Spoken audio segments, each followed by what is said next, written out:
if you are spoiler averse, look away. We have all 8 of your 2023 XFL cities per Orlando DPP Larry Lee. That's right, you heard that correctly. An Orlando XFL 2023 team. We have all 7 others. We're going to be breaking down all of the spoiled XFL cities on the show this week. Then we have Brock Huard, sideline reporter for USFL. Brock returning to the show, previewing the USFL championship game this weekend between the Birmingham Stallions and the Philadelphia Stars. We're also going to be talking USFL expansion into 2023. Multiple hubs, multiple cities. What are we looking at? I think in order to get that emotional attachment, you have to be able to touch it and feel it and get close to it. You had the chance to do that, right? You went down to Birmingham. You got a little see and a little feel for it. But I think in time, from just a market standpoint, you need those teams in those markets. You need a Scooby Wright walking the malls of Birmingham in the off season, right? Then Sam Shady Sports is going to be joining the show. Sam has lots of takes on the XFL spoiled cities. Plus, Sam has the master list of all of the XFL showcase players who we should be looking forward to seeing in the XFL in 2023. Sam has all the details. You have an owner that literally had to fight for his football life and ultimately was pushed out of a league. Ultimately, probably because leagues like this didn't exist at the time. So now he's an owner of a group. He gets to put on these showcases. He gets to go look for the diamonds in the rough, the guys that remind him of himself back in the day when he was playing football, and give them an opportunity. And then the Moj of the BC Lions is stopping by. We're talking BC Lions season, Nathan Warwick, all of that. This team this year, and I know it's early, 2 big wins to start the year, but this was kind of evident in training camp as well. This group, you hear it from all the players. This group has no egos. There's no, agendas for guys. This, for whatever reason, there's a real positive vibe around this team. And then Avery of Avery Sports Show is going to be stopping by the show to preview all of the CFL action headed into week 4. Plus our big 2,000 subscriber giveaway. We're announcing all of the winners. I hope you enjoy.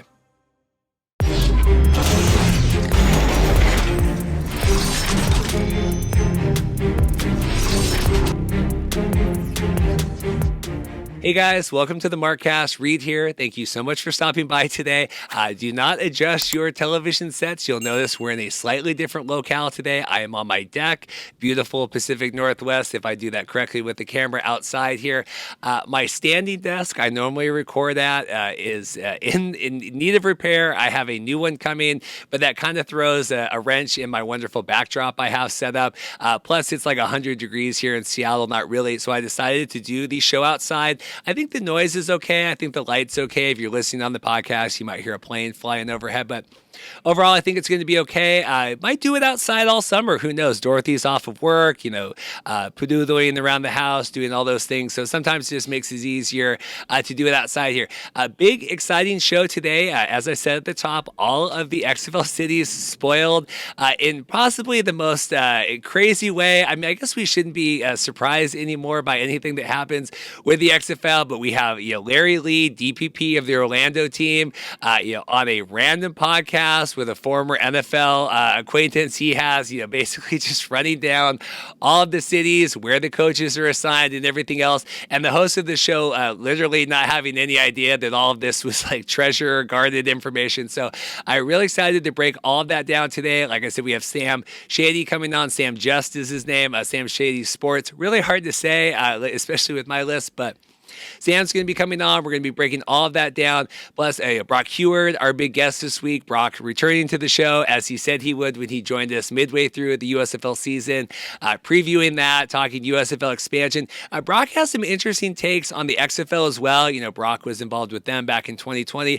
Really curious to see kind of how both of these leagues transition now. Does the USFL take some of the fan criticism, and do they apply that here moving forward into 2023? The XFL also doesn't get away from my criticism. I have lots of thoughts to say about that in my interview with Sam and with Brock. Really interesting both. I think both of these leagues right now tremendous at building excitement and a TV product. I don't know if either one truly understands how to build the fandom needed for a spring football league. Time will tell, but I have hot takes with Sam coming up as well. So all of you that think I'm the big USFL hater, stay tuned for that. Also talking CFL this week with the Moj coming on, Bob Marjanovich, if I say that correctly, of the BC Lions, commentator over there.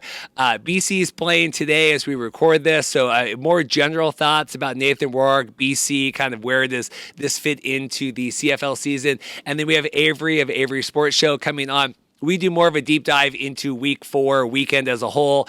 Trey Ford starting for Edmonton, James Wilder's injury, Nick Dembski being out for Winnipeg, all of that stuff as well. I'm going to toss to all the interviews. Stay tuned at the end of the show. I'll announce all of the winners for the giveaway. As always, please like and subscribe if you enjoy any of the work that we're doing. I'll work on another big giveaway here coming up. Maybe we'll do 2,500. I think we did 1,500 then 2,000, so 2,500 seems good.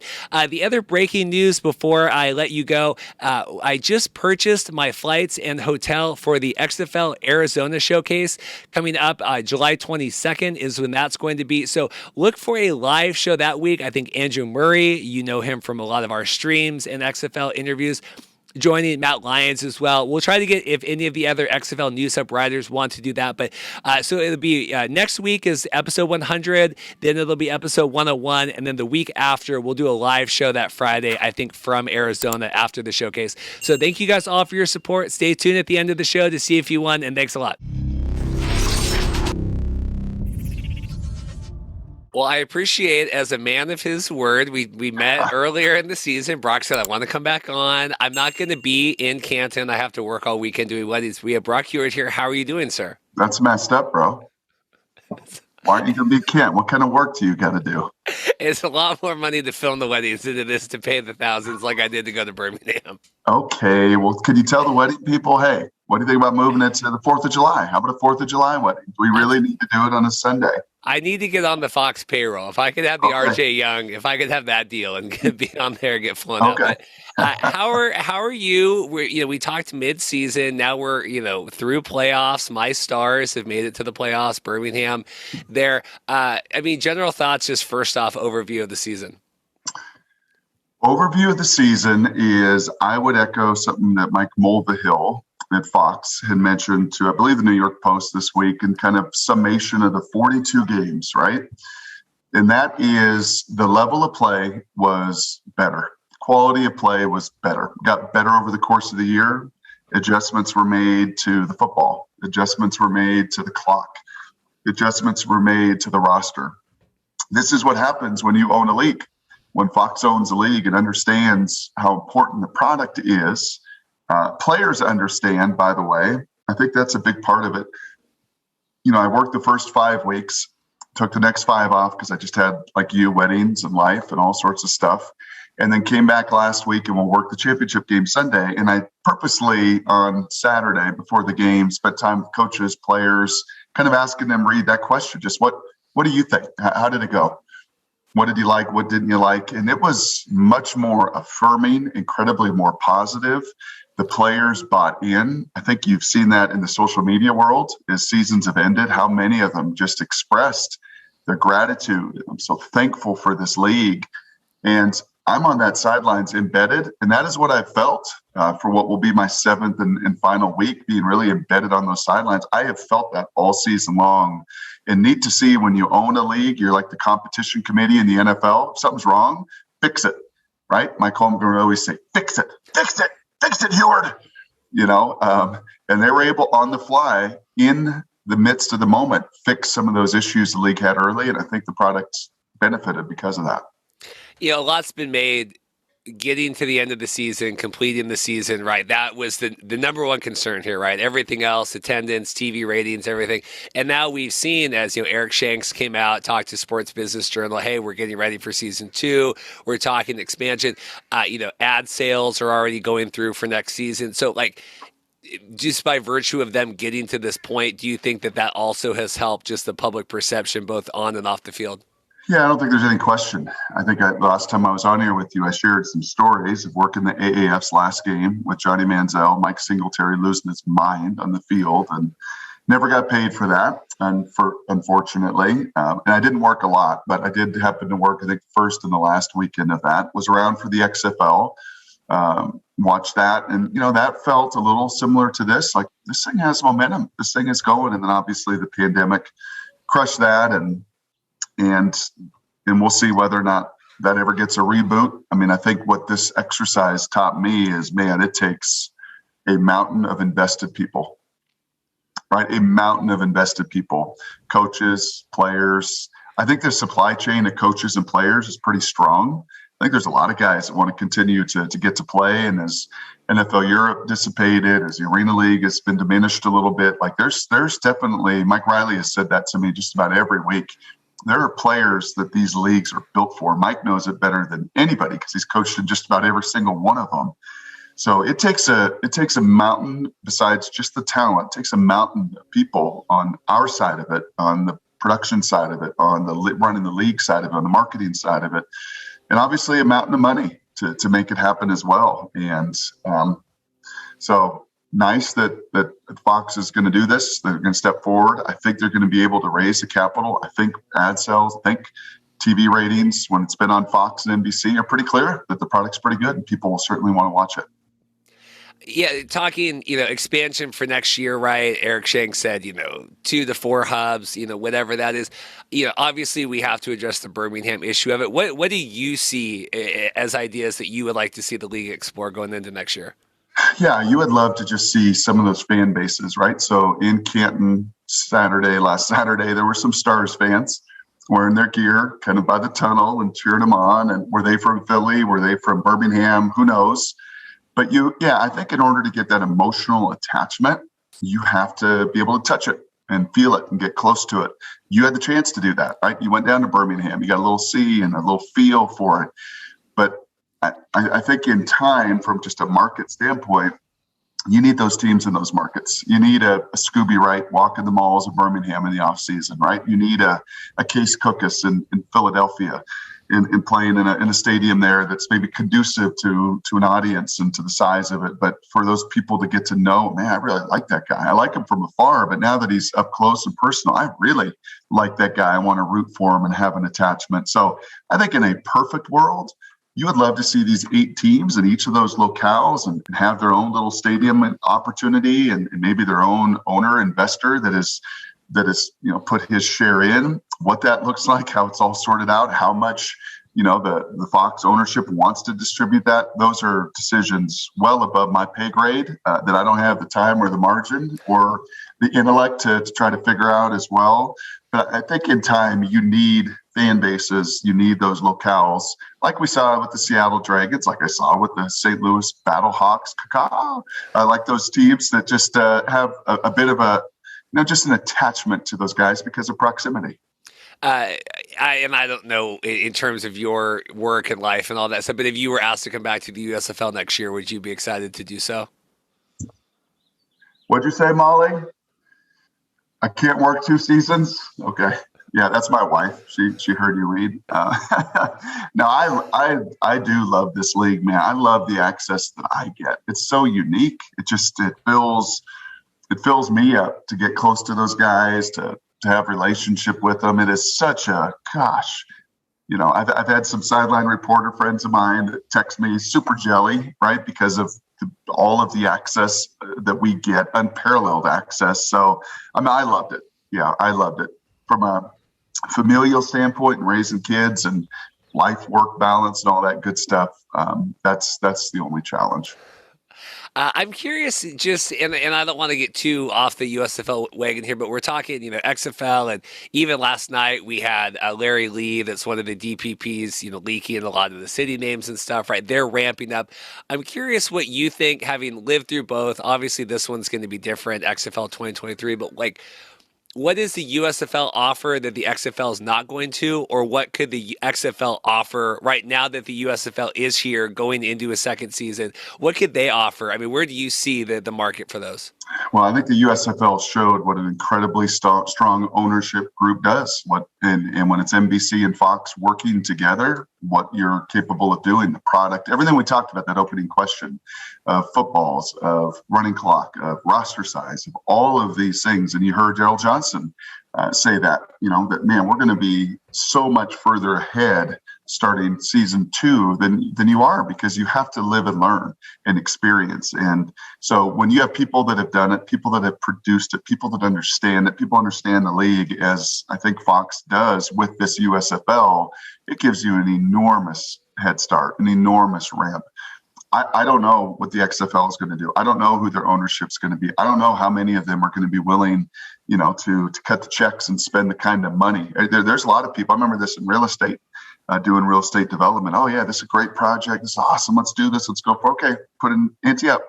It's time for you to put in your money. It's time for you to get a little liquid, not just talk about it, but actually produce it and get it done and wire that money. And it's like, just can't quite find that 50 million.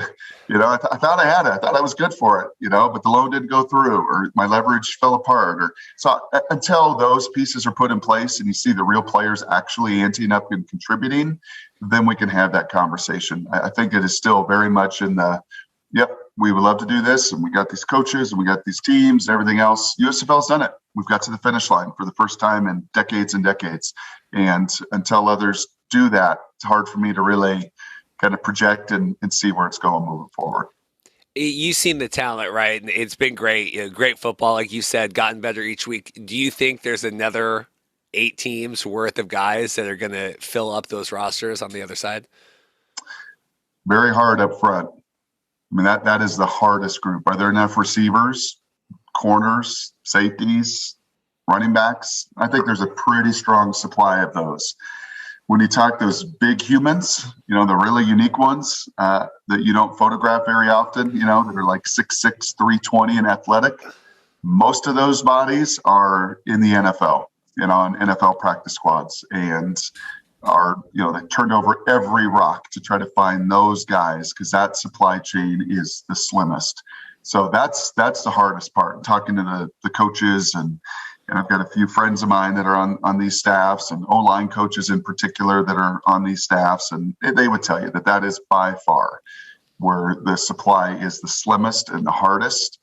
Each team, probably of these 8, has a guy that will get into camp, into an NFL camp, because of this experience and put together a season of tape and being right there on the fringe, maybe being 6'3", and maybe the arms are a little shorter, and maybe the speed and the twitch isn't NFL stuff, but man, they've learned enough game and they're savvy enough and they're experienced enough to get themselves into camp. But Reed, that will be the hardest part, as well as is the quarterback, obviously, right? I mean, we have seen, even in this league of 8 teams, a pretty big delta between the top end of that quarterback play and the bottom end of that play. And those 2 positions, I think QB, O-line, the most difficult from a supply chain standpoint to have enough. Yeah, it's curious. I mean, I've had conversations with people that have gone on both sides, and we'll post. Is there enough talent out there? You get everyone. Of course, there is. There's 18,000 people graduate from college, whatever it is.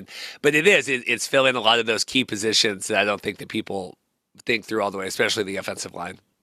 Yeah, and I will say too, again, talking to these players, man, I didn't find too many that had a real dissenting voice about this league. That had a real man, I didn't get paid for my services. I was chatting with a former alumnus of the school I went to, and he just compared and contrasted the CFL and just how much more lucrative this was for guys to actually have real money put in their pocket and be able to live and keep their dream alive, right? Possibly for another season. Whereas many of these other leagues, and even that one north of the border, just by the time salary and taxes and living and everything else, it just is like, man, I'm coming back with not enough to get me through the next 6 months to the next training camp. Whereas this one, I think if you had 45 players, roughly 400 players this year, and you chatted with most of them, Reed, I think they would say, you know what, I actually, especially those that played a full season and had a team that won and got that little winning bonus more than once. Sorry, Pittsburgh. I think most of those guys would say, yeah, I mean, this was a fair trade for our services. Not only did I get to keep my dream alive, but it was a fair trade that I've got a little money in my pocket, that I can train, that I can live, that I don't have to just, put the helmet and cleats totally away, that I can keep this dream alive for another year or 2. Speaking of, and then I will preview the game here before we get out, but like, I don't think Kirby Wilson had gone full Mad King when we last spoke and really kind of just evolved into madness. I posted his comments following his final game and like, well, we're just, every week, like we're wrapped back up, back to the drum board. What do you make of Kirby Wilson? Do you expect him to be back next season? I think most of these coaches signed a 2-year deal. I don't think I'm letting out any trade secrets. I think most of them kind of were locked into that. That situation will obviously need some help. And, Kirby was thrown into a position he'd never been in before. I think we even talked about that the last podcast that we did. Like, he's a lifelong running back coach, never been a play caller, never been a coordinator. And coaching a room of 5 running backs is very different than leading an entire organization. So I'm curious if how much he learned, if the league and the decision makers will have that conversation of who you got to surround yourself with, because there's also inexperience in his coordinator spots of like guys that have really done it and have done it at a high level at places. So yeah, that will be probably of the 8, the one situation that you're going to Kirby will have to evaluate, league will have to evaluate, and that one will certainly need some help in the off season to rectify a little bit. It's just a lot, he made a lot of like, well, I built this from the ground up. It's like everybody did. Everyone did this season. Like it'd be different if you were coming into an expansion team here. Yeah, I will say, I had a few of those games this year, and, the positive was those guys kept playing. I mean, it wasn't like you saw mutiny. It wasn't like guys just shut it down, right? It wasn't like, hey, and I've seen that at the college and pro level. Like I've been around when guys are just like, yeah, I'm totally out. Like this is just, sorry, I am not buying. And obviously these guys want a paycheck. They want tape. They want to keep playing. They're highly incentivized, right? So a mutiny or quitting is about the last deal and the end of it for these guys. And they're not going to take that step and push that button. And none of them did. But yes, as far as just having more horsepower, people that have done it, man, it's just, right. It's like broadcasters, like Jason Witten, man. I felt bad for Jason Witten because he was thrown into a position that he wasn't equipped for. He wasn't ready for Monday Night Football. How could you be? You'd never done the job before. So I think I give maybe more grace to like a Kirby, knowing that on one level, like, good for you, man, to take this jump, think you can do it. But on the other level, realize there were a lot of shortcomings with experience. In terms of, this final championship game, right, I think a lot of people expected Generals, Stallions, right? That was kind of the 2 leading horses, or, behind the 10th the whole season. Stars had the upset. What did you make of New Jersey kind of not falling apart, but really not accomplishing what I think a lot of people thought they would? 2 things. I think the first time they flinched, being on that sideline, you could feel them flinch a little bit, right? They had adversity this season. I think 8 of their 10 were 1-possession games. I mean, all of them were tight, but they just never really panicked. And Mike didn't panic on the sidelines. Mike Riley did not at all. And I think the staff I didn't get that sense from them at all. But the group did. The overall crew certainly did. It's like, man, we don't turn the ball over. That's not what we do. Luis had 1 pick in 10 games, and he throws 2 in this game.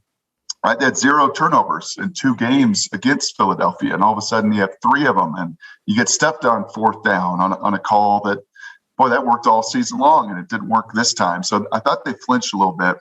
And I think Joel and Kurt and I talked about this in broadcast. But there's also a human nature element. Those Philadelphia players at the end of the game were yelling at me. Like, yeah, you go ahead, pump him up. All league this, all league that, all that. I'm like, whoa, like, don't yell at me. and by the way, you just won. Like, I had nothing to do with it. I'm not a voter, but they saw all the hype and all the attention. And there's the MVP, and there's the coach of the year, and there's the offensive player of the year, and there, blah, blah, blah. And man, that's jet fuel.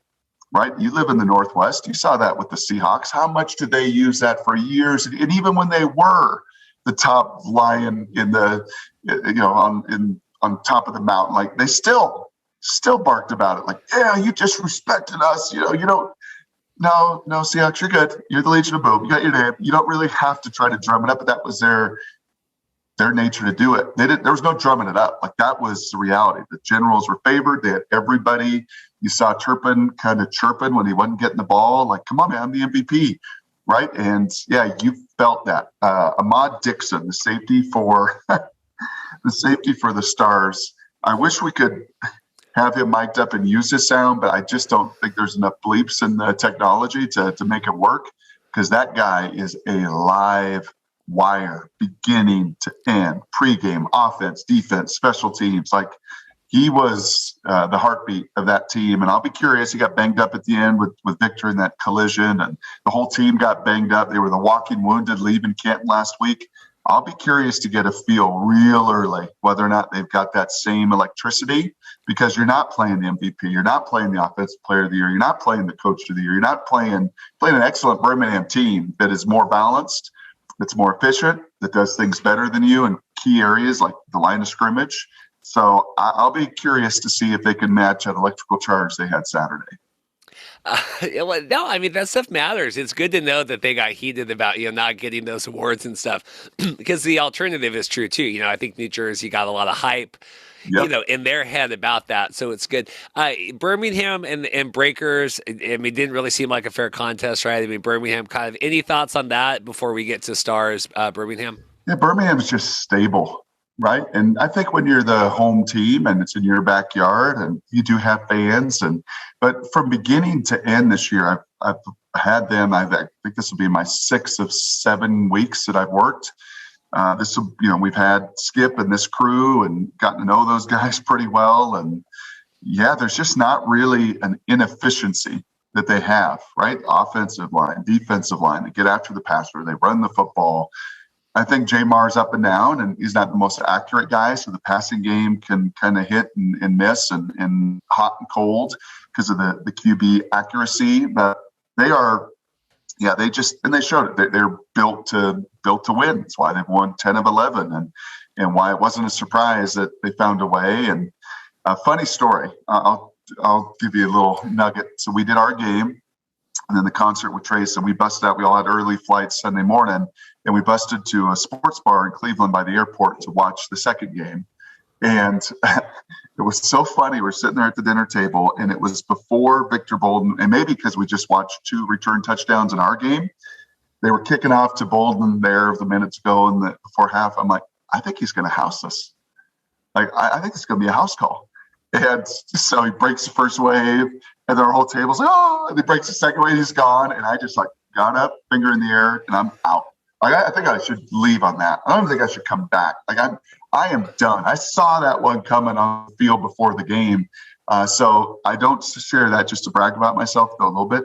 Also because special teams are so critical in these moments. When teams are tight, when games are tight, get to this stage, special teams will be big on Sunday. Does the kicker miss a couple and all of a sudden get in his head? Look, we've seen that this season. Does the kick one out of bounds? Do we get a punt return touchdown?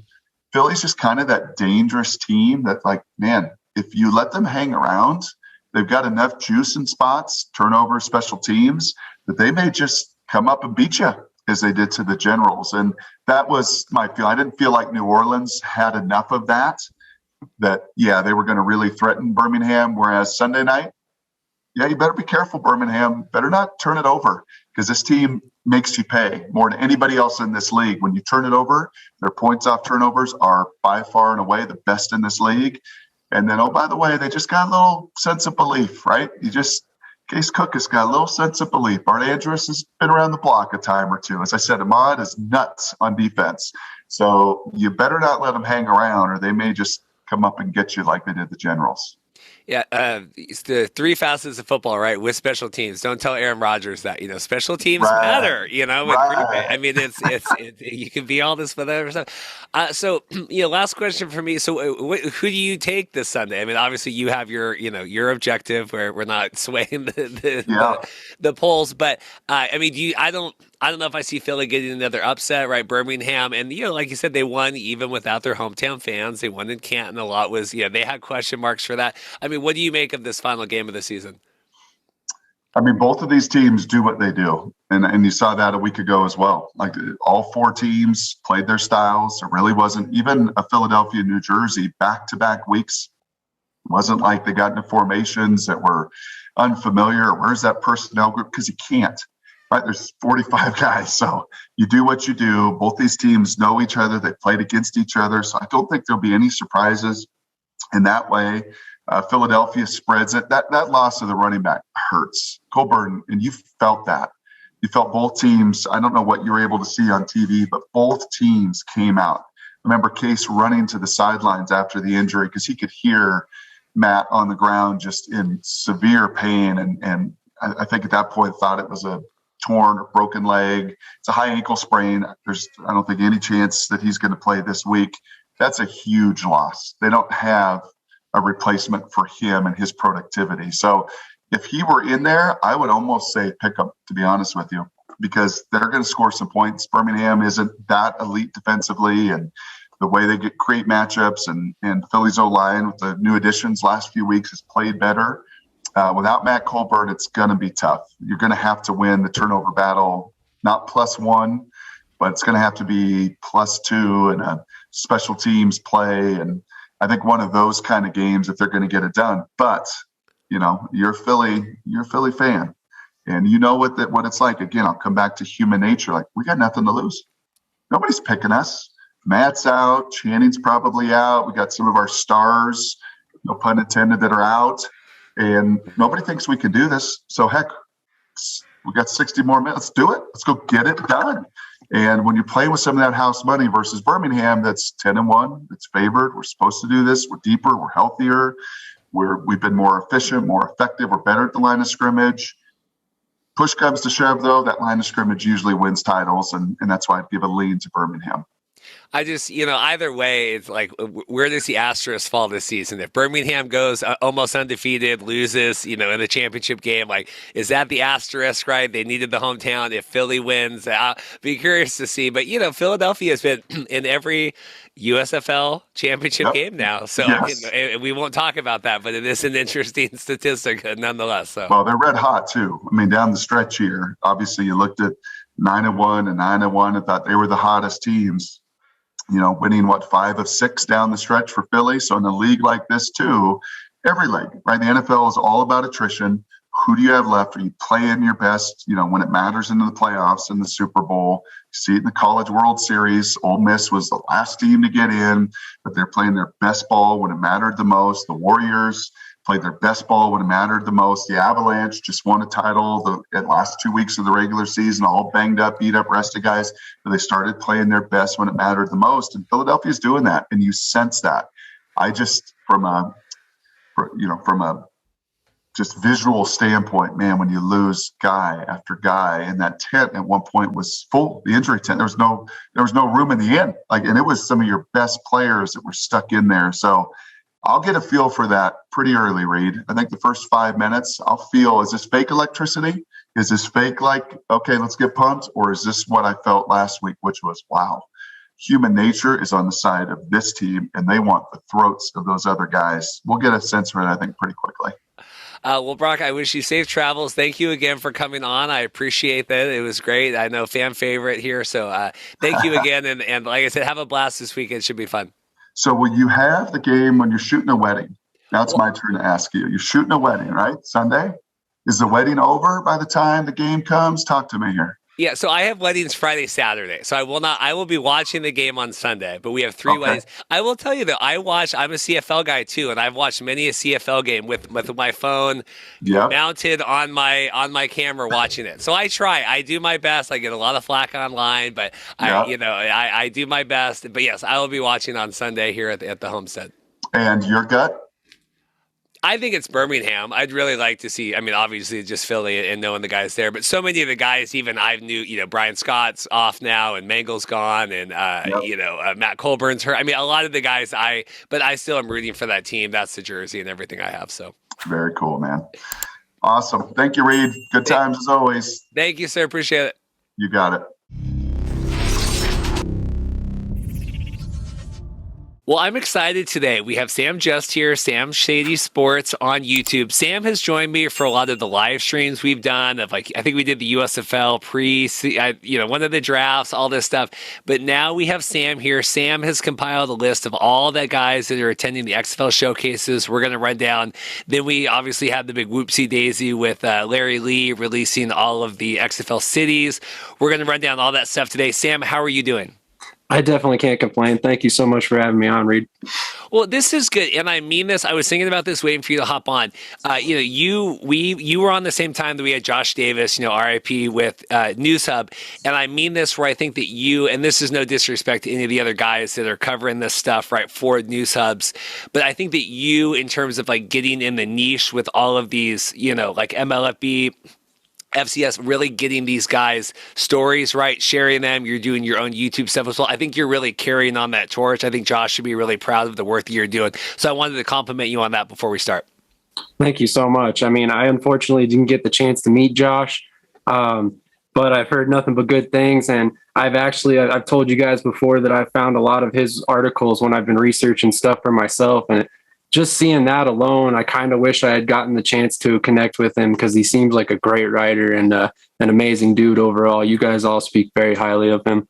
Yeah, so this is a good spot for you today. XFL, we didn't have news. Now we have news, but we're going to obviously do the showcase stuff as well. This is what was fascinating to me at the beginning. So the big story, we had Larry Lee. He's the announced XFL Director of Player Personnel for the Orlando franchise. So he was on the Sports Slaw podcast with Deb Schneider and former NFL offensive lineman Lomas Brown. And they were talking, I think that Larry and Lomas knew each other from, in this time in the NFL. This had aired on June 9th. So now we're, 20 days past as we're recording. We're going to go through the transcript and stuff here, but basically Larry ended up laying out all the teams, all the coaches, for the cities. We don't know the nicknames yet. It has since been removed from YouTube and the audio feeds, which tells me that, XFL obviously didn't want him to do this. It's still on my Twitter. Mark's article is still up. Sam, what did you think? We had a heyday last night when all this came out and we were talking about it in the group chat. Yeah, I mean, I don't know what spurred this. Like, he had to have known that he wasn't supposed to be talking about this, but yeah, it's crazy to see. I mean, at the end of the day, we all kind of had our ideas, or had a pretty good idea given the fact that Mike has reported on this months ago. But I mean, at that same time, getting confirmation that we hadn't had up to this point, that was very exciting in my mind. And I get XFL right now, I know Jay's reaching out for XFL Weekly, right? Trying to get interviews, we're reaching out, everyone. This is why, I would work with us on some of this stuff right now, even if it's a limited, okay, we only want to talk about this. I know Dean Blandino was on with Jay talking about some of that stuff, but because then you get these guys on this no whatever podcast and no, shame to, 26 subscribers or whatever, but they have no clue what this guy's talking about, the gold mine they're sitting on. And then here we go, Max, credit to Max, listener Max discovered this. I know Mark Perry that wrote the article discovered it as well, but this had sat online for 2 weeks, which is remarkable in and of itself. But I would work with some of this media, then we're not going to talk about anything, because then I think you get some of this stuff that people are leaking things they're not supposed to. I would agree wholeheartedly. I mean, we've talked about this so often when it comes to our group chat and stuff like that. And it's kind of sad to see these spring leagues turning us away. I mean, we're the people covering these leagues. We're the people that are diving deep to find the information. Excuse me. It's just interesting to see that they ultimately look at us like we're not valid news sources, when obviously when we've got people like Mike here breaking news months before the case, I mean, we are valid and we do deserve recognition for what we do. And personally, I think that eventually these leagues are going to get it right. I mean, the FCF, the MLFB, they've kind of embraced us. So I think that's a model that's going to be beneficial to these leagues going forward. Yeah, FCF. I mean, as much as I've talked about them in the past, they reached out to me. They had Greg on before their championship game. If you know anyone at MLFB, I've emailed them. Send MLFB my way. If you're talking to anyone there, I would love to. I like these fan-focused leagues. I'm going to read the transcript here. This is a little wordy. It's about a 2-minute clip. I was going to play it, but then I thought, God forbid XFL, and we got to take this down. But this is Larry Lee speaking. I got this transcribed verbatim from Rev.com, which is a great source if anyone wants that. There's going to be 8 teams. I'm Larry. I'm going to be in Orlando. Terrell Buckley will be the head coach in Orlando. Longtime NFL Super Bowl champ, Terrell Buckley. In Washington, D.C., you have Reggie Barlow, former NFL player, will be head coach there. His general manager will be Will Lewis. Will's a longtime NFL executive with the Chiefs and other people. In St. Louis, you're going to have Anthony Becht, Kaka, so we have that, returned as the head coach. Former tight end, they had rumored, and this is my input, they had rumored Anthony maybe would be going to the Florida team. I think he has family there. His general manager will be a guy named Dave Bowler, who was here with the Lions at some point. The Dallas team, which we already knew was going to be at Dallas because the headquarters there, will be Bob Stoops as the head coach, and his general manager will be Rick Mueller. I think he messed that up because I think Rick is going to be in Seattle. San Antonio team will be Hines Ward, former Pittsburgh Steeler Hines Ward, his general manager, and this is when he messes up, so he goes back. Hines Ward will be with Will Lewis in San Antonio. Von Hutchins is a general manager with Reggie Barlow in D.C. He had that backwards. Then we have confirmation Houston. You've got longtime head coach Wade Phillips. Mark Lillibridge as the longtime NFL exec. He's going to be the general manager there. Then we go to Las Vegas. Head coach Rod Woodson, Hall of Fame Pittsburgh Steeler Rod Woodson is the head coach. His general manager will be Joey Clickscales, former Pittsburgh Steeler wide receiver and longtime NFL executive. And then out west, they have Randy Mueller. That's where he's correct on that with the Seattle team, along with Jim Haslett, the head coach. So we have Jim Haslett in Seattle. We have Hines Ward. We have Rod Woodson in L.A. Hines Ward's going to be in Houston. Reggie Barlow in D.C. It's Bob Stoops in Dallas. Anthony Becht, I'm going backwards here. St. Louis. Terrell Buckley in D.C. Orlando. So we have the confirmation, the 8 cities. Any big takeaways from that, Sam? Was that Los Angeles or Las Vegas? Las Vegas. Okay, I was like, whoa, that's a big takeaway. I did not catch that in the group chat. Honestly, a lot of these names kind of like I said, we've known about for a while, so it's not a huge surprise. A lot of NFL names, which I was kind of surprised on the GM side of things. But ultimately, I think it's an encouraging group. I think it's a great mix of as far as like former NFL players that don't have a long coaching background, and then you have 4 veteran coaches who have a very long background of whether it's college or the NFL. And I just think it's a perfect mixture because you're going to get a lot of players coming for the veteran coaches. You'll get a lot of players coming because they watched Hines Ward play. They watched Woodson play. They watched Buckley play. So, I mean, I think there's a lot of good things to take away from this staff that they brought in so far.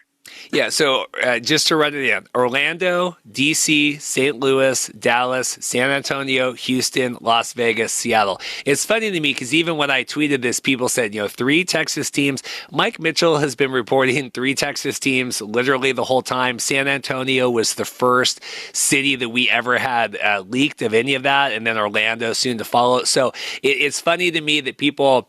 we're so hungry for this XFL news, and then Mike is saying like, okay, there's 3 teams in Texas. Wait, what? There's 3 teams. So that is confirmed. I mean, again, the XFL hasn't come out with this. It's at the point now. We had this. We've had all the other leagues. Like when they finally announce it, obviously they're on their own timeline. But is it going to feel anticlimactic at this point, Sam? What do you think?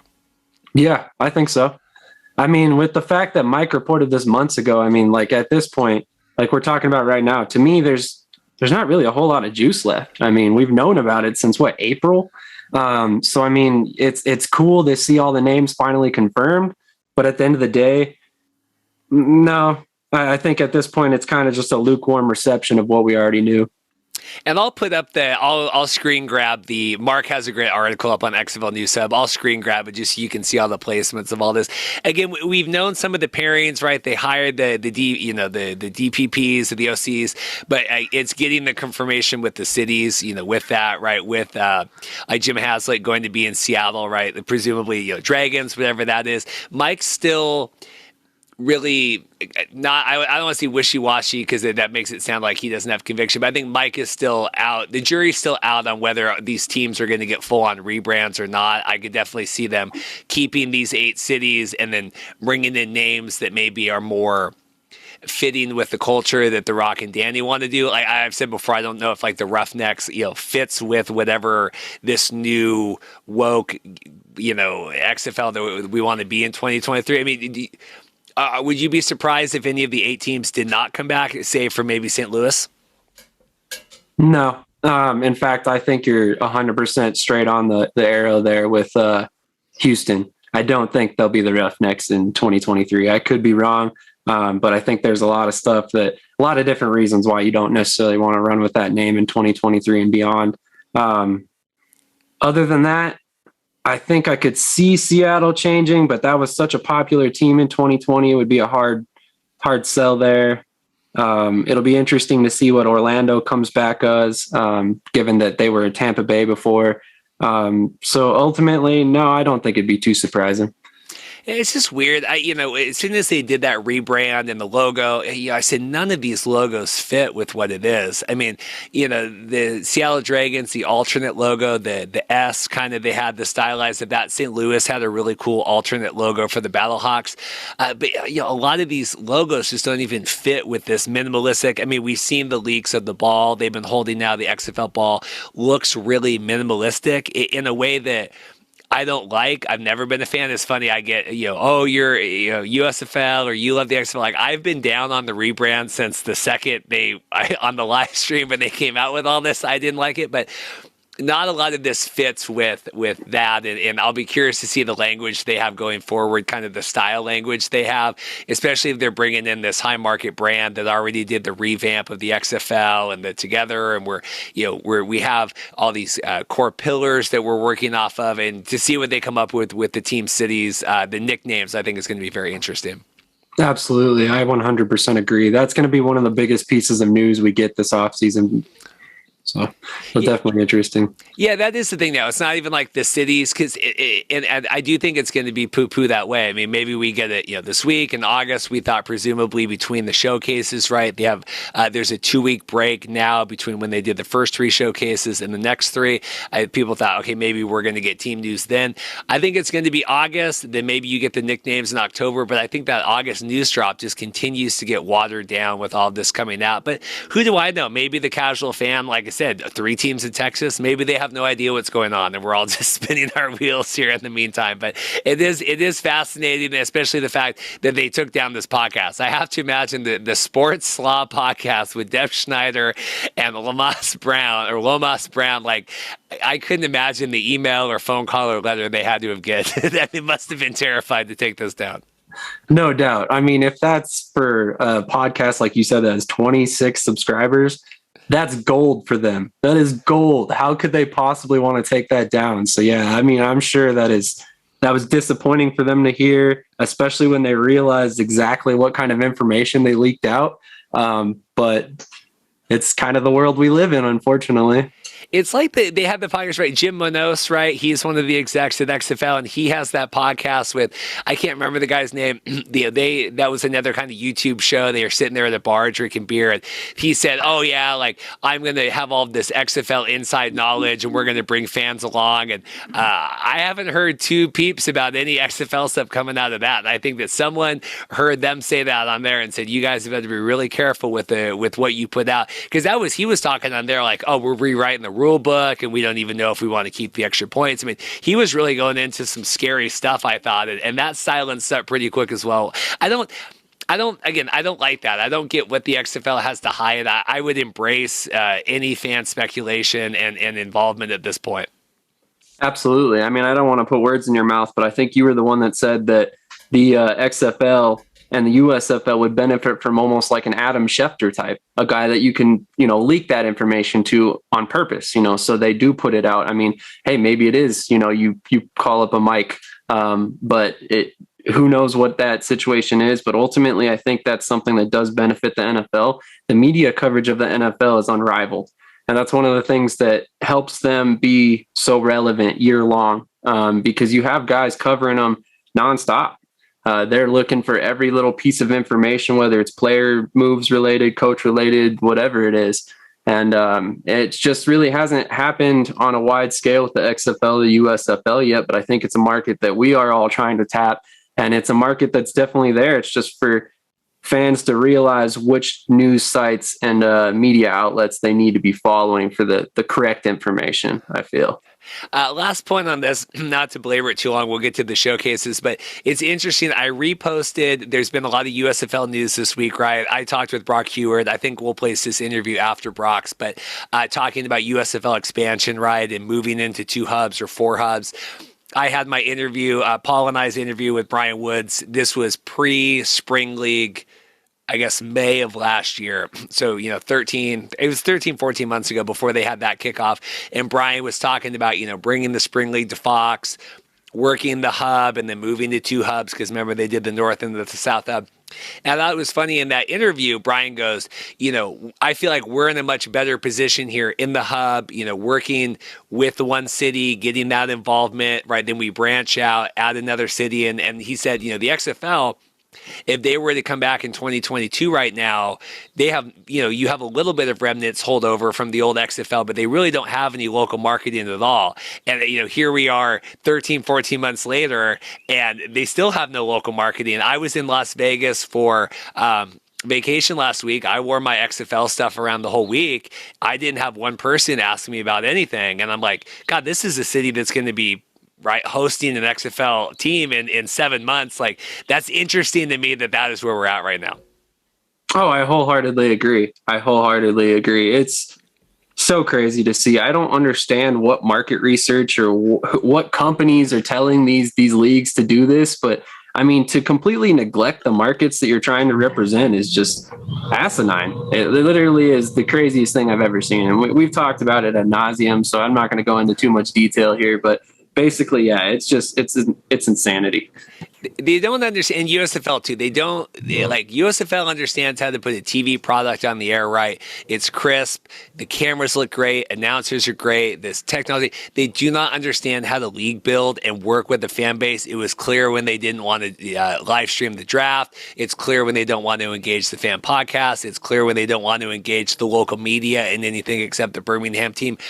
They don't understand, putting out the roster moves at 2 a.m, like all of these things. It's clear they don't understand how to build a fan base and how to cultivate that. They only know how to put a TV product on the air, which they're very good at, but it's more than that. Is only one piece of this puzzle. And I don't know if the XFL is going to be any better or not, because they clearly don't have the broadcast chops, right, that Fox Sports and whatever has. So maybe they'll be even further behind. I don't know, but none of these really understand the league building right now at all. Yeah, it seems like they're really neglecting that part of it. And that's really like, there's a saying that, if you don't build a strong foundation, the house is going to topple. Well, these guys are not focusing on their foundation. Your foundation in these leagues is your fans. If you don't have fan support in your cities that you're going to, you're going to fail. And I mean, I don't think ultimately the XFL does fail, because they'll be in cities for the games. But at this point, you're really neglecting the markets. And it's, like I said, it's just crazy to see.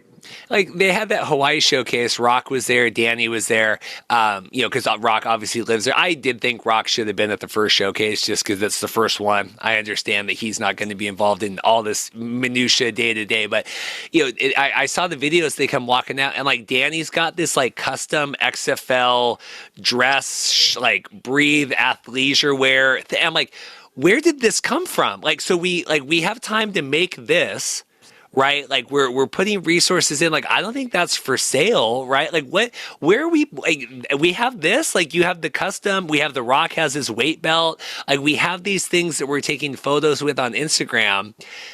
Is that where our time? It's very weird. I don't know if that's where the time is going.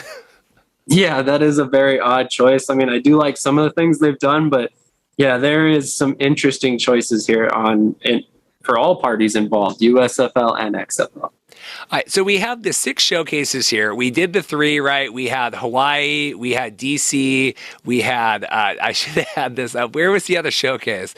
The Hawaii one, where was the other? DC? Arizona.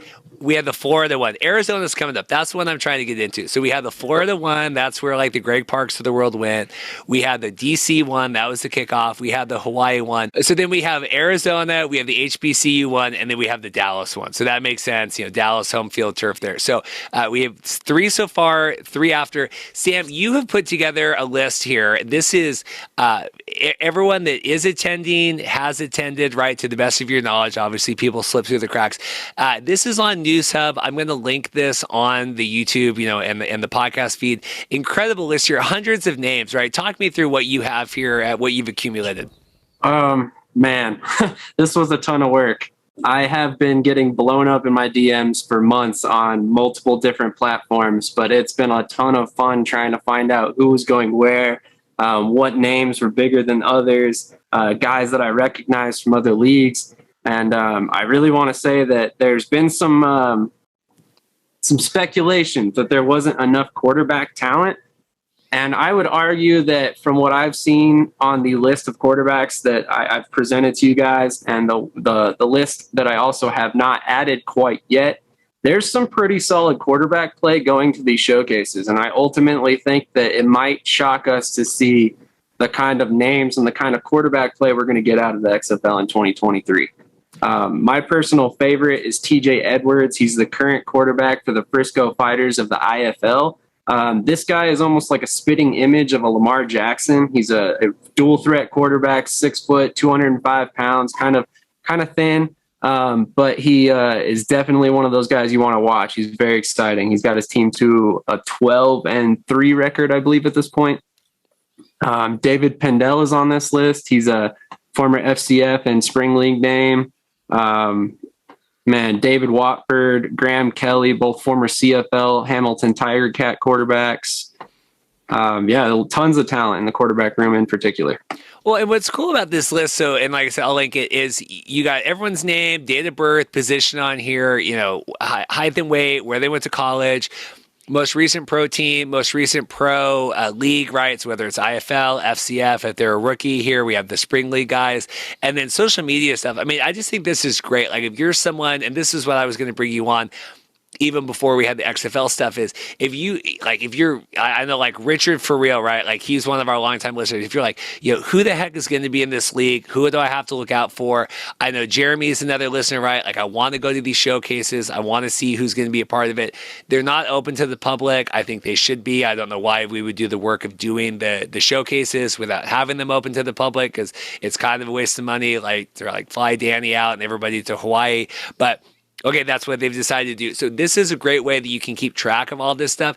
And like you said, like you have David Pendel, you know that name, right? I know David Watford, right? You have a lot of these guys, all the way through, former NFL guys, Corey Brown from the Raiders. I mean, just even going down the list, everything's broken down by position. It's super clean. It's super easy to go through. And I think this is tremendous work.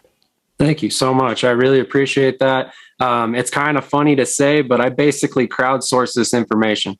More or less, I kept asking the players I knew I had already connected with. I had them share it with the guys on their teams, their respective coaches, stuff like that. Eventually, I had agents hit me up. So it's really a collective group effort. So I don't want to say that this is all me. I mean, Mike Mitchell's fed me some names. Like I said, there was an agent that fed me 11 or 12 different guys on this list. And it's been a lot of that because the guys, I think, see my ultimate goal is not to just provide this information for fans of the XFL. It's to also provide this information for these guys to share with other leagues down the line, because a lot of these guys don't get the recognition that they maybe deserve or they should get because they're Division II. They've played in the League of Football America in Mexico or whatever it might be, but a lot of them are really great players that I think we have a lot of diamonds in the rough going to these showcases. Yeah, and like I said, my knowledge is sliver thin compared to you that's gone and talked to a lot of these guys, even on your own YouTube channel. But like Tradante Hill, I know him from the Zappers, Dantes Bird, right, former Dragons guy, Andrew Jamil, Glacier Boys, Glacier Boys, that whole with FCF. But it's just cool to see, to be able to go down and kind of visualize. Okay, I know these guys from this, or you can look it up. All these guys have tape on their YouTube or their Twitters, whatever. You go on there and check out all this stuff. tons of wide receivers trying out. Brock, when his interview said, I think wide receiver, they're going to be okay. It's the quarterbacks. It's the O-line. You mentioned not a lot of offensive linemen, at least you have, right? This isn't a complete list, but you don't have a lot of O-line guys trying out, which is interesting because that is the position that and even when we had on Eric Galco back a month or two ago, that this is something that even when he was the director of player personnel for the XFL 2020, that was a very short list. He was continually checking off of guys that they were going through, running through that league. Exactly. And I think one of the big things that the XFL has to look at is guys that have previously played on the offensive line. So I think a lot of their offensive linemen might be invites, and maybe that's why I'm not getting a whole lot of the information. Part of the reason I was able to compile this list is because all these guys going to the showcases, they're looking for the recognition. They want to be on this list. They want to be in front of people as much as possible. Those guys get invited, totally different story. They have the recognition. They have the name value. They are wanted by these leagues. And a lot of those offensive linemen are likely in that category. I've, got maybe, I think, a handful on the list right now. I've got a couple more that need to be added, and I'm going to continue to add them. So if any XFL hopefuls see this podcast, please reach out to me, Sam Shady Sports on Twitter.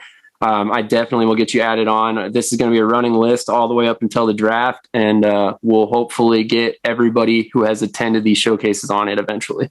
Chase DeMore went to Central Washington?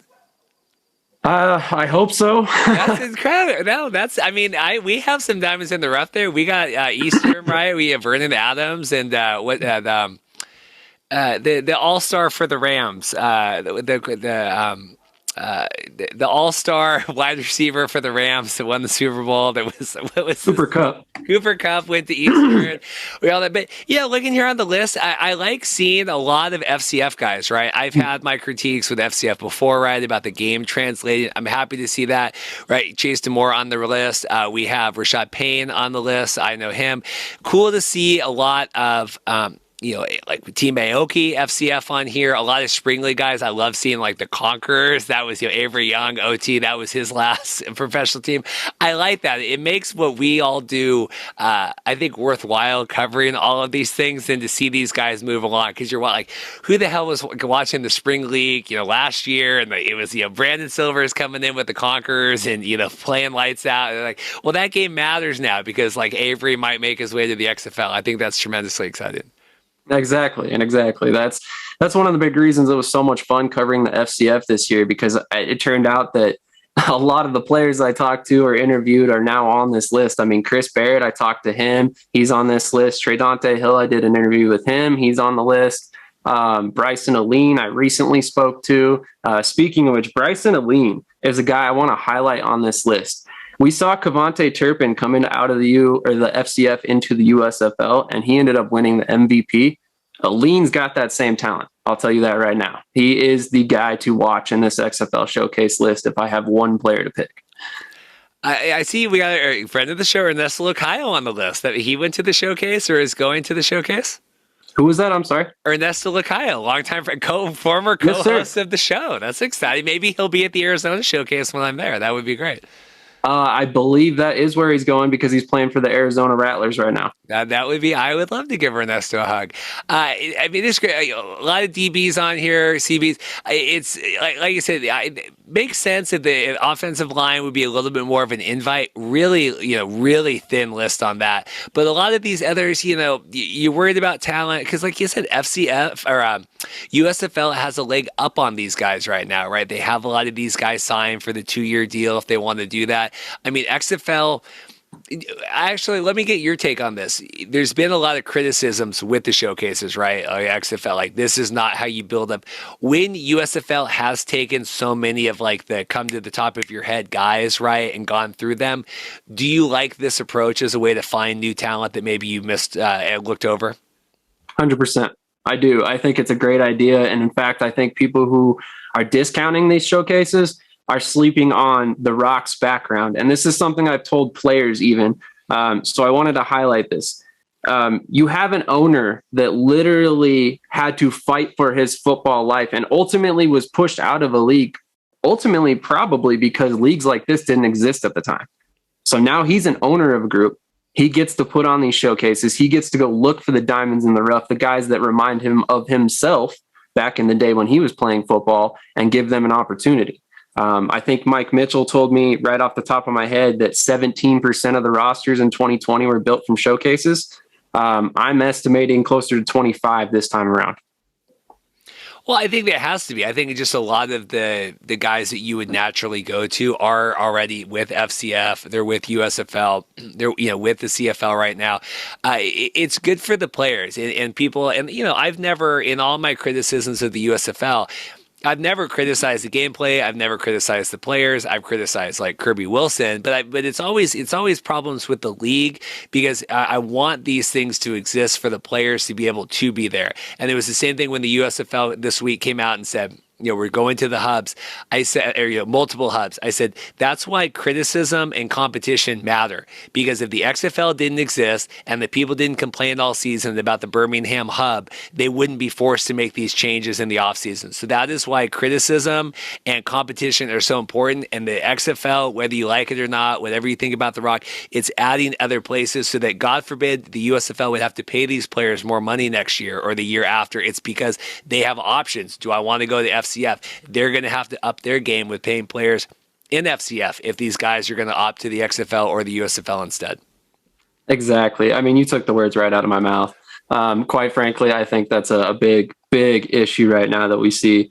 And ultimately, I think the USFL coming out with that announcement was in direct reaction to the way the fans have played everything this season. I mean, we've basically showed them by not showing up to games that were not Birmingham related, or not watching the games in the markets that they belong in, like Mike just reported this morning. I mean, at the end of the day, I've used the word pathetic because it really alarms me that the Philadelphia Stars are right now in the championship game, and Philadelphia didn't even show up in the top 10 of the list for viewership. How is that possible? I mean, Philadelphia is a football town. You see all this Eagles gear behind me. We're critics of football in Philadelphia typically. So if that's the case, I'm going to criticize you, Philadelphia fans, because it's time to get off your ass and start following these teams. Sorry if I'm not supposed to cuss on the show. That's good. Ass is fine. No, and I was actually going to pull this up. Sam's referencing Mike Mitchell had an article come out today talking. It's so interesting because I've had long debates all season. I maintain if USFL had 8 generic, just call them the Stallions, call them the Panthers, call them the Maulers, or okay, you could have the Birmingham Stallions and then 7 generic. I would just go 8 generic like you did in Spring League. You got the Aviators, the Jousters, whatever. I think they would be just as well off right now. I don't think they would be dramatically worse off than they would, and I think it would give them more options of like, where would we like to do the second hub? Because right now you're locked into the 7 cities that aren't Birmingham, right? Like, well, we got to go to Houston, or we got to go to Philadelphia, or we got to go to Tampa. Mike had an article, the top 10 local markets who watched the USFL this year. Only 3 of the top 10 were actually USFL cities, right? Birmingham, obviously number 1, New Orleans, and then we had Detroit on here at number 5, but you had Tulsa, Knoxville, Austin, Albuquerque, Fort Myers, Dayton, and Norfolk, which, okay, we're not going to set up a hub in Norfolk, right, Virginia, but I just think it gives the idea that people that were watching the USFL weren't necessarily watching because, oh, the Philadelphia Stars are there. I mean, that's my team, but I don't live anywhere near Philadelphia. I live in Seattle, and I think that they overestimated, like, just calling the team the Houston Gamblers is going to ingratiate us to the Houston market because the Fox station in Houston is going to run a couple of ads for the USFL. I think they way overestimated that. Oh yeah. I mean, 100%. I mean, you have a perfect example because I'm also not in Philadelphia. So, I mean, there's 2 of their viewers right there that are pretty diehard, and we don't live anywhere near Philly. So, I mean, with that being said, I think that they made a major mistake at not at least putting training camps in the towns or something. Like, they have to make ties to these cities, and each and every city, not just 4 of them, not just 2 of them, in my opinion. I think that's just a half-hearted attempt to quell fans' anger for a little while. Yeah. And this is top 10 markets for NBC. I just want to qualify that. Fox didn't give Mike the numbers in time yet. He's working on that. But this is NBC, which has carried half the games and just as many of the cable games and OTA games, in the prime times as it would be. Sam, anything else? Any other players? Anything before I let you go? Any other standouts? I just wanted to make sure that we tackled enough of the showcase along with our other shenanigans here that at least me selling you is talking about the showcases as well. We got enough stuff out there. Not really off the top of my head. There's a couple very interesting guys on this list. I mean, a lot of these guys are actually ending up in the MLFB too. So it'll be interesting to see how that all affects the XFL draft. I've talked about it quite a bit on my Twitter page that a lot of these guys are taking the guaranteed contract rather than waiting around to see what happens with the XFL. So a lot of these names are kind of coming off the list. But there's still plenty of exciting guys to watch, and it'll definitely be interesting to see exactly who we see end up drafted from these lists. What is the latest on, because I know that there was some debate. One of the guys was signed to the MLFB. The thought was he could do that. It's only, 4 weeks or whatever in August for all that everyone's talking about Major League Football. It's not that, it's like a minor spring league this year. And then he could hop into the XFL. I think there was some back and forth, right, that the league didn't want to allow that. So what is the latest that we know on MLFB working with the XFL for their contracts? Well, I'm going to pull a Mike Mitchell, and I guess I'll break a little bit of news. It's just a little news. But basically, from what I've heard from a couple agents, they have been able to negotiate contract outs at the November 1st date. Originally, some of these guys were getting December 31st, so which technically still made them available for the XFL via free agency, but it really wasn't the best option for them. A lot of these guys were trying to hold off on signing these MLFB deals because they still wanted to participate in the showcase, get their name in the XFL draft. And I think because of that, the league ultimately responded, and due to fan criticism as well, they realized that with this being a 4-week season, they could ultimately benefit and gain recognition from players being drafted right away afterward. So I'm not going to name the agency right off the top of my head, but with that being said, they did say that they were able to get quite a few of their players negotiated to that November 1st date. I've tried to tell players without telling them so they could maybe try and push their agencies to do the same. So I don't really know exactly how widespread that's going to be by the time they kick off their season, but I'm thinking it's kind of getting out there at this point that hopefully these guys can find a way to provide a little bit of flexibility for themselves.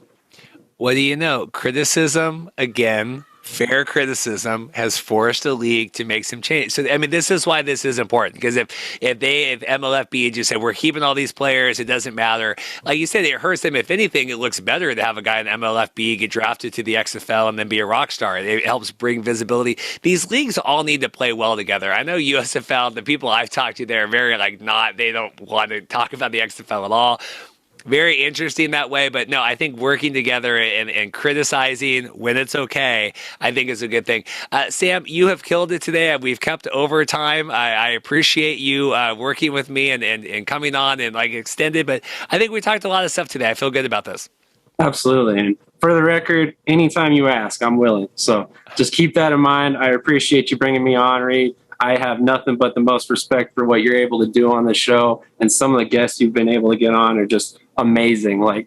At some point, I hope I'm able to accomplish about half of what you've done in your podcasting career, because it's amazing, man. It really is. And I say it all the time on Twitter, on Facebook, wherever you follow me at. I'm incredibly blessed to be a part of this team, and I'm super lucky to find this as my first job as a writer. I mean, for Mark to give me the opportunity and for all of you guys kind of take me in and help me out whenever I've needed or I've asked, or, anytime I've shot you guys DMs, I literally can't say enough about all of you guys. You guys are all amazing. Well, we appreciate it. This is a good home. We know that this is my home for the time being. We've talked offline about that, but this is the captain over and out. And Sam, I appreciate your time. Thank you so much. See, it sounds good. See you later, Captain. Well, I haven't seen this gentleman since we hung out in Hamilton at the Grey Cup. We have Bob Marjanovich, the Moj, on. How are you doing, sir? I'm doing really good. And the thing I remember about Grey Cup is that you ate all the pizza.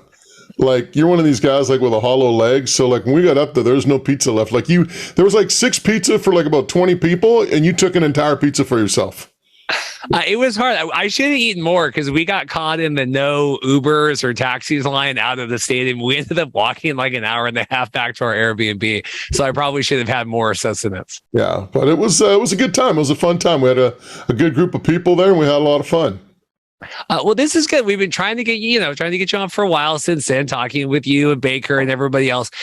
Good time now. I mean, BC is kind of in the top of the world. Have you ever had a time in the last recent memory where as many people are talking about the BC Lions? The only thing that I remember that's kind of close to this was when Michael Riley came over along with Devon Claybrooks.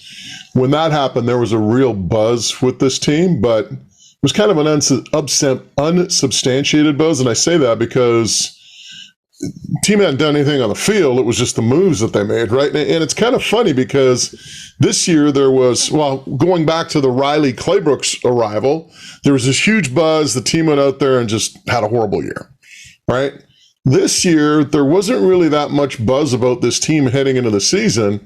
And then, Amar Doman and the front office do a great job of packing the place for the first game, getting 34,000 fans there. And then the team goes off against Toronto, and then the team goes off against Edmonton. So it's almost kind of the reverse with this group because there wasn't that much up. I remember going on Twitter after they got blown out in Calgary in the preseason, and fans were just shredding the team.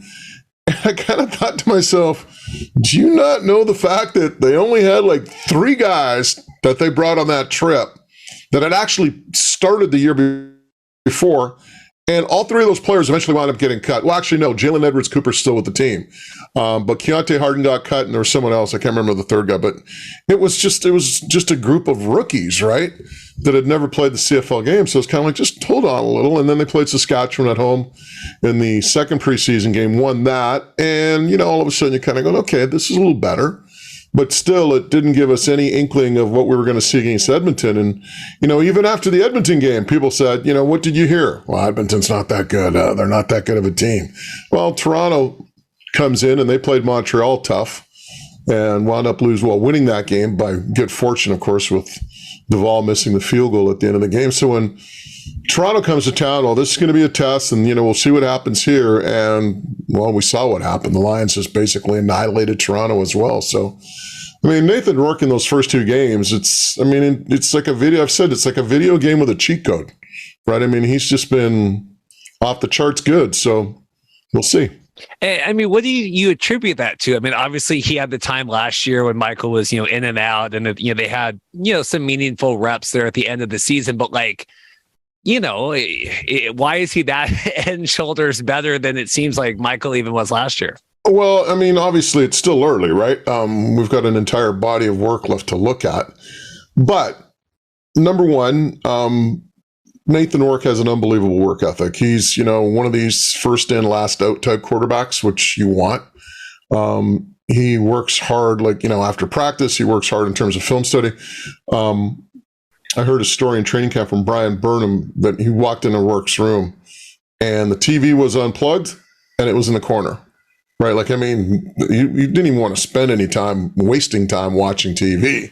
So, this guy's all about film studies, all about preparation. So you have an athlete who puts in all the extra work in terms of knowing the offense, knowing the playbook.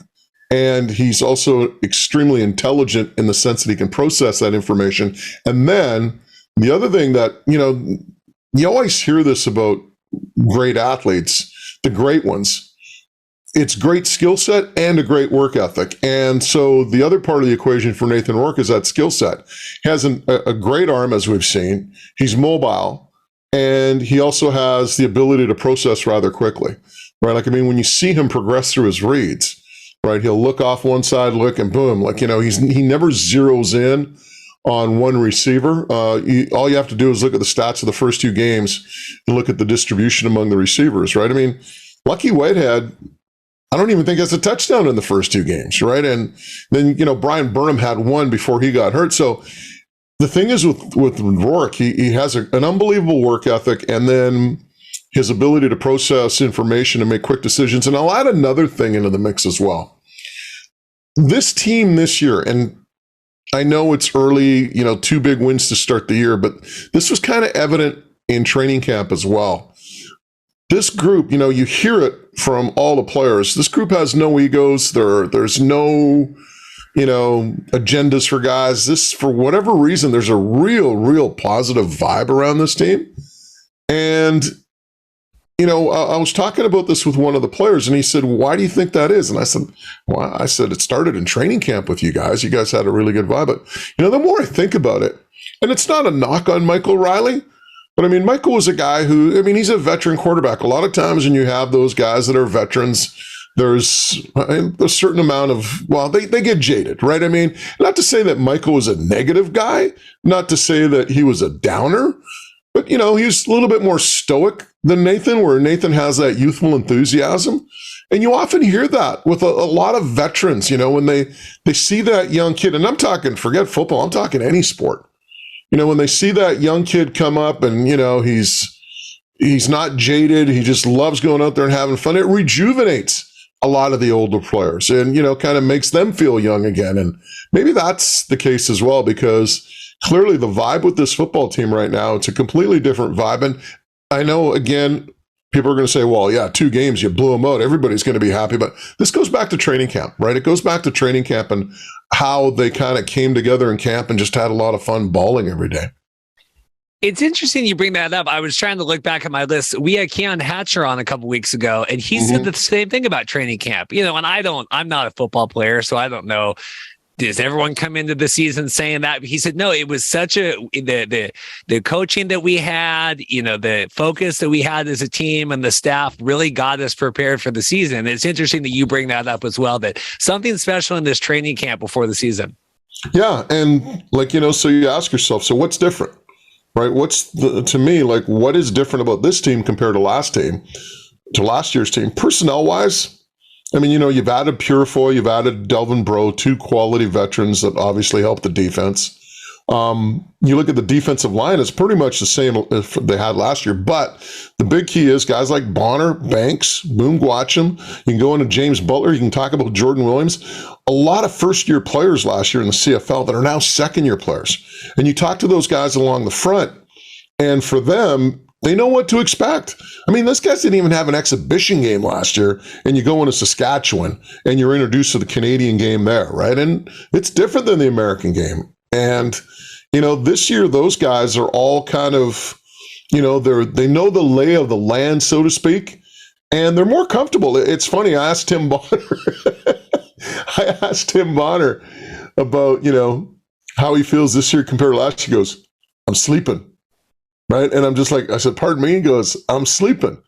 And the point was, last year as a rookie, there was a lot of anxiety, a lot of sleepless nights. And this year he says, "I'm sleeping. I'm sleeping well," right? Because he's just so much more comfortable doing what they got to do on defense. Yeah, I was going to say that. It seems like, and obviously Nathan is getting a lot of the focus right now, but the team in general, the wide receivers, defense has played lights out. Ryan Phillips. Did you know I shot Ryan Phillips' wedding back many years ago? Did you know? Wow, that's impressive. Yeah, but you got to send me some. You got to send me some footage of that. I'll give that to the DBs. We can make some bucks off that. Well, you could. That was a crazy night. But it seems like he's got everyone locked in. We're getting interceptions. Trey Ford played great the first game. It's not just Nathan. He's obviously, CFL is a quarterback-driven league, but I think the whole team in general is vibing really well. Yeah, and defensively, when you add veterans like Breaux and Purefoy, and man, oh man, I wish Stove Richardson would have been healthy, because this defense could have been really scary had they brought, had Stove Richardson not suffered that Achilles injury that basically wipes out his year. But the one thing about the defense is that it's playing with so much confidence and so much aggression. And I think Ryan has been able to keep things simple for the defense because they're so talented, right? You don't have to reinvent the wheel when you have quality players like TJ Lee or Gary Peters or Delvin Breaux or whatever, right? Just go out there and keep it simple for them and let them play with a lot of aggressiveness. And that's what this defense is doing. Ryan Phillips, if you have a knockdown, that's a negative. That's not a positive. If you knock a pass down, most coaches will give you a positive, like a plus on the play. Ryan's like, "No, man, that's in minus. You should be intercepting that." So it tells you a little bit about the standards that they have with Ryan. And, the other thing too is you talk to all those guys on the defense, they're just keeping things.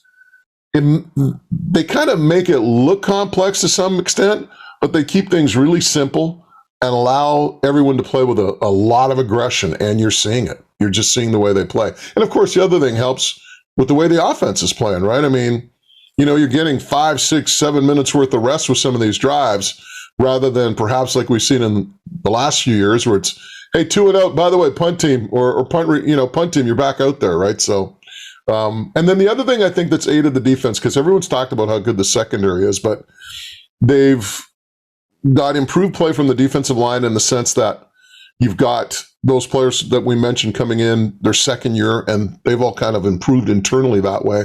But when you add Matthew Betts, David Menard, Debaye, the global, he's been, and Sione Tuihema, who had 3 sacks in the opening game against Toronto. So now you've got 7 guys in the rotation, right? And Nathan Cherry has been a pleasant surprise. So you got anywhere from 7 to 9 guys in the rotation. It keeps everyone fresh and everyone, feeling good. And there's a real good camaraderie about that unit. It's kind of funny, most of the times you see the Canadian draft, the Canadian draft choice, he gets, goes to camp and you don't really hear much. He'll wind up on the practice roster. And I remember being in training camp and myself and Julio Caravetta walked over to Bonner and Banks. And who's impressed you the most of all the guys in camp? And the first name that came out of their mouths was Nathan Cherry. Dog, they're calling him the dog. And that guy, and it was really impressive because, you're talking about this kid from Saskatchewan, not some, big Power 5 school. It was a kid from Saskatchewan, and he really, really impressed. And, Debaye as the global has been able to get some reps and help out and play on specials. So they've got way more depth, I think, on the defensive line. They still don't have that Willie Jefferson type, but collectively as a whole, they're playing well. And with that secondary, man, it helps matters out. I'm a big McLeod Bethel Thompson fan, right? I know when he got signed, had the big contract here coming into this year. Some people don't like McLeod, whatever. Were you surprised how much he seemed to struggle against BC, or was it just like BC's that good and we shouldn't worry about MBT? Well, I've never been a huge McLeod Bethel Thompson fan. If you asked me to rank quarterbacks in this league, he'd probably be in the bottom third, at least the bottom half. But you talk to people in Toronto. I remember talking to Jarius Jackson and Marcus Howell last year when we were in Toronto, and those guys and Ryan Dinwiddie loved McLeod Bethel Thompson. There was parts of the organization that wanted to go in a different direction when Arbuckle was there and all that, but they loved McLeod Bethel Thompson, and they stood by their guy, and he's been their guy since. But I don't know. To me, it's just, if, like I said, if I had to rank the quarterbacks and say which guy would I pick, McLeod Bethel Thompson isn't in the top half of the quarterbacks of the league. I mean, I'll look at guys like, well, right now I'm not picking anyone over Nathan Rourke, but, Bo Levi Mitchell. You look at, say, Cody Fajardo, Bo Levi Mitchell, Nathan Rourke. Who am I missing here out of that list? Oh, Jeremiah Mazzoli, Dane Evans, right? So for me, those are all quarterbacks that I'd rank ahead of McLeod Bethel Thompson. I might even go with Vernon Adams once he gets his act together as well, because I think he's a good quarterback who's just struggling a little bit right now. Yeah, what is going on with Vernon? We had him on preseason. I mean, I was really high on Montreal, and then now it seems he's getting pulled for Trevor Harris. I mean, it seems like last year all over again. Yeah, it was a real quick hook, wasn't it, in that game where he got taken out, late in the first quarter, early in the second? But, Kahari felt like they needed to make a change, and, we saw what happened in that game against Saskatchewan where they just dominated the Riders. So, you got to go with the guy who's going to give you the best opportunity to win. And, I think with Adams, it's just consistency, right? I mean, it's like any quarterback, any pro. To be a good pro, you have to be consistent, right? So that's what he has to add to his game, because we all know he's got the physical tools. He just has to add that element. And, you hear the stories about this guy and, bringing receivers down for throwing sessions and all that. I mean, he does all the right things and you want to see him have success. But, as of now, he's just, like I said, I think he's just in a little bit of a rut. It's hard. Yeah, it is. He does everything you would want, I think, in terms of being a leader of men. I think he's there. It is just some of those game, on the field decisions that I don't know if that's always in his favor. Yeah, and hopefully he gets another opportunity, and they've got a good situation there with Trevor Harris and with Adams, so hopefully it works out for Kahari Jones, because you talk about people that you root for. Kahari Jones is one of those guys, but it's kind of funny because you talk about quarterbacks. Julio and myself had this debate during the offseason, and Julio had a concern, the fact that they didn't have a veteran backup, and I was kind of like, well, they obviously have a lot of faith in Rourke. They believe in him. And he goes, yeah, but if he struggles, what's going to happen? So, so far their gamble in that regard has paid off like huge. But, if something were to happen to Rourke, Michael O'Connor will get a shot. But, I think you'd probably want to have somebody with a little bit more experience. And they got Pipkin kicking around, and maybe he'd get an extended look. The guy not to sleep on either is Kevin Thompson, who got lit up in that game in Calgary where he got hurt. I think this guy probably has a future in the CFL if he can get an opportunity. So, you just look at what the Lions have done, and and to me, my point with Julio was, well, if you go out and you sign a Harris or whoever, a veteran quarterback, it's going to cost you some bucks. And that money, if Rourke pans out, is going to be sitting on your bench, and that money could have been used to play, maybe sign a Delvin Breaux or Luches Purifoy or whatever the case might be. Oh, I said, this is an all or nothing decision. I mean, we were high. It's funny now this week. I've seen a lot of other, we're big on BC now. And we're all, I believed in BC. We had Nathan Rourke on the show back in February. I said, I'm hitching my wagon to you. I have full faith in you. If Rick and everyone over there says that you're the guy, I have faith in that. But yeah, it could have really gone poorly. You make a great point about a commitment. It's like, you ever hear the old expression about bacon and eggs for breakfast? No. When it comes to bacon and eggs, right? There's a little mojism for you. I think I actually came up with this, but I'll give credit to somebody else. So when it comes to bacon and eggs, the chicken is involved. The pig is committed. All right? And give the Lions credit for fully going in on Nathan Rourke. And what I'm saying goes back to the point we're talking about earlier, because they go all in on Rourke and they believe in the kid. They're saying, okay, you know what? We're not going to go out and sign a veteran quarterback to back him up because we believe in this kid. We're going to commit to this kid. We feel this kid can get the job done. And it allows you to go out and get another piece or two somewhere else that, is playing, like I said, that's out there on the field contributing, whether it's, I forgot to mention all the guys on the D-line, Menard and Betts, aiding to that rotation. They've been nice additions, especially Menard returning back. I forgot to mention David, but yeah, so, it allows you to get a Menard and a Betts perhaps, or a Purifoy or a Breaux, because you're not spending that money on a veteran backup. It's interesting. I had a good follow-up question. I was facing that. Heading into the weekend, obviously the Lions are playing early. Other storylines you're tracking? I mean, it just seems like it's kind of a mishmash. Winnipeg, I've had messages sent my way. Okay, Zach Caleros can't throw the deep ball anymore. Like, are we worried about that? Is that BC or is that the face-up we're hoping for the most, or what else are you looking for? Well, I mean, when you look around the West, I think Winnipeg, and, just on paper, doing the math, they've lost some big pieces, right? I mean, they lose Stove Richardson. They've lost Kenny Lawler. They've lost Andrew Harris. It's amazing that they can't run the football. And, it's kind of funny because in the last few years, Winnipeg has been able to run the ball at will almost with Andrew. And, then they hit you with Oliveira and Augustine, right? Well, now that Harris is gone and the point man is Oliveira, they haven't been able to run the football early in the season like they would like.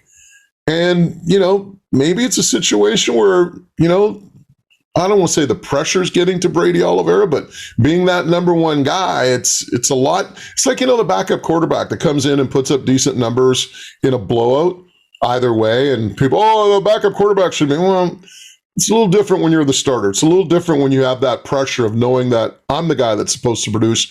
I'm not the guy that's coming in and cleaning up and, helping out that way. So maybe that's an issue for what's going on in Winnipeg with the running backs. But I've been disappointed in their running game. Conversely, I think it's hurt their passing game because if you're in a 2nd and 7, 2nd and 8, now the defense can, perhaps play accordingly. And yeah, so I mean, you lose some pieces. They've been relatively injury-free the last couple of years. And now you take Brandon Alexander out of the lineup, and all of a sudden, their secondary sometimes takes, kind of gets exposed. So it'll be interesting to see. I don't think Winnipeg is as good as they were the last couple of years. I still think they're good enough probably to win a Grey Cup, but it's going to be a lot tougher for them this time around because they have lost some pieces. The other matchup I want to get your thoughts on before I let you go, Edmonton, basically everything that worked well from our domain, we fill everyone in, we have this great team, we win the game, we blow out. Edmonton has struggled, right, the first week, the second week at home. Now they're going into Hamilton. When do you think Edmonton's going to get it together? Well, it's going to take a while. I mean, like you said, you've got Chris Jones coming in there. It's a brand new regime. He not only has to find players that fit his scheme and fit his system, but he has to get them comfortable with his scheme and system, right? So it's going to take a while. He's a good coach. I think Edmonton eventually will come. I mean, we've seen it already that they've improved their play since what we saw in BC in that opening game.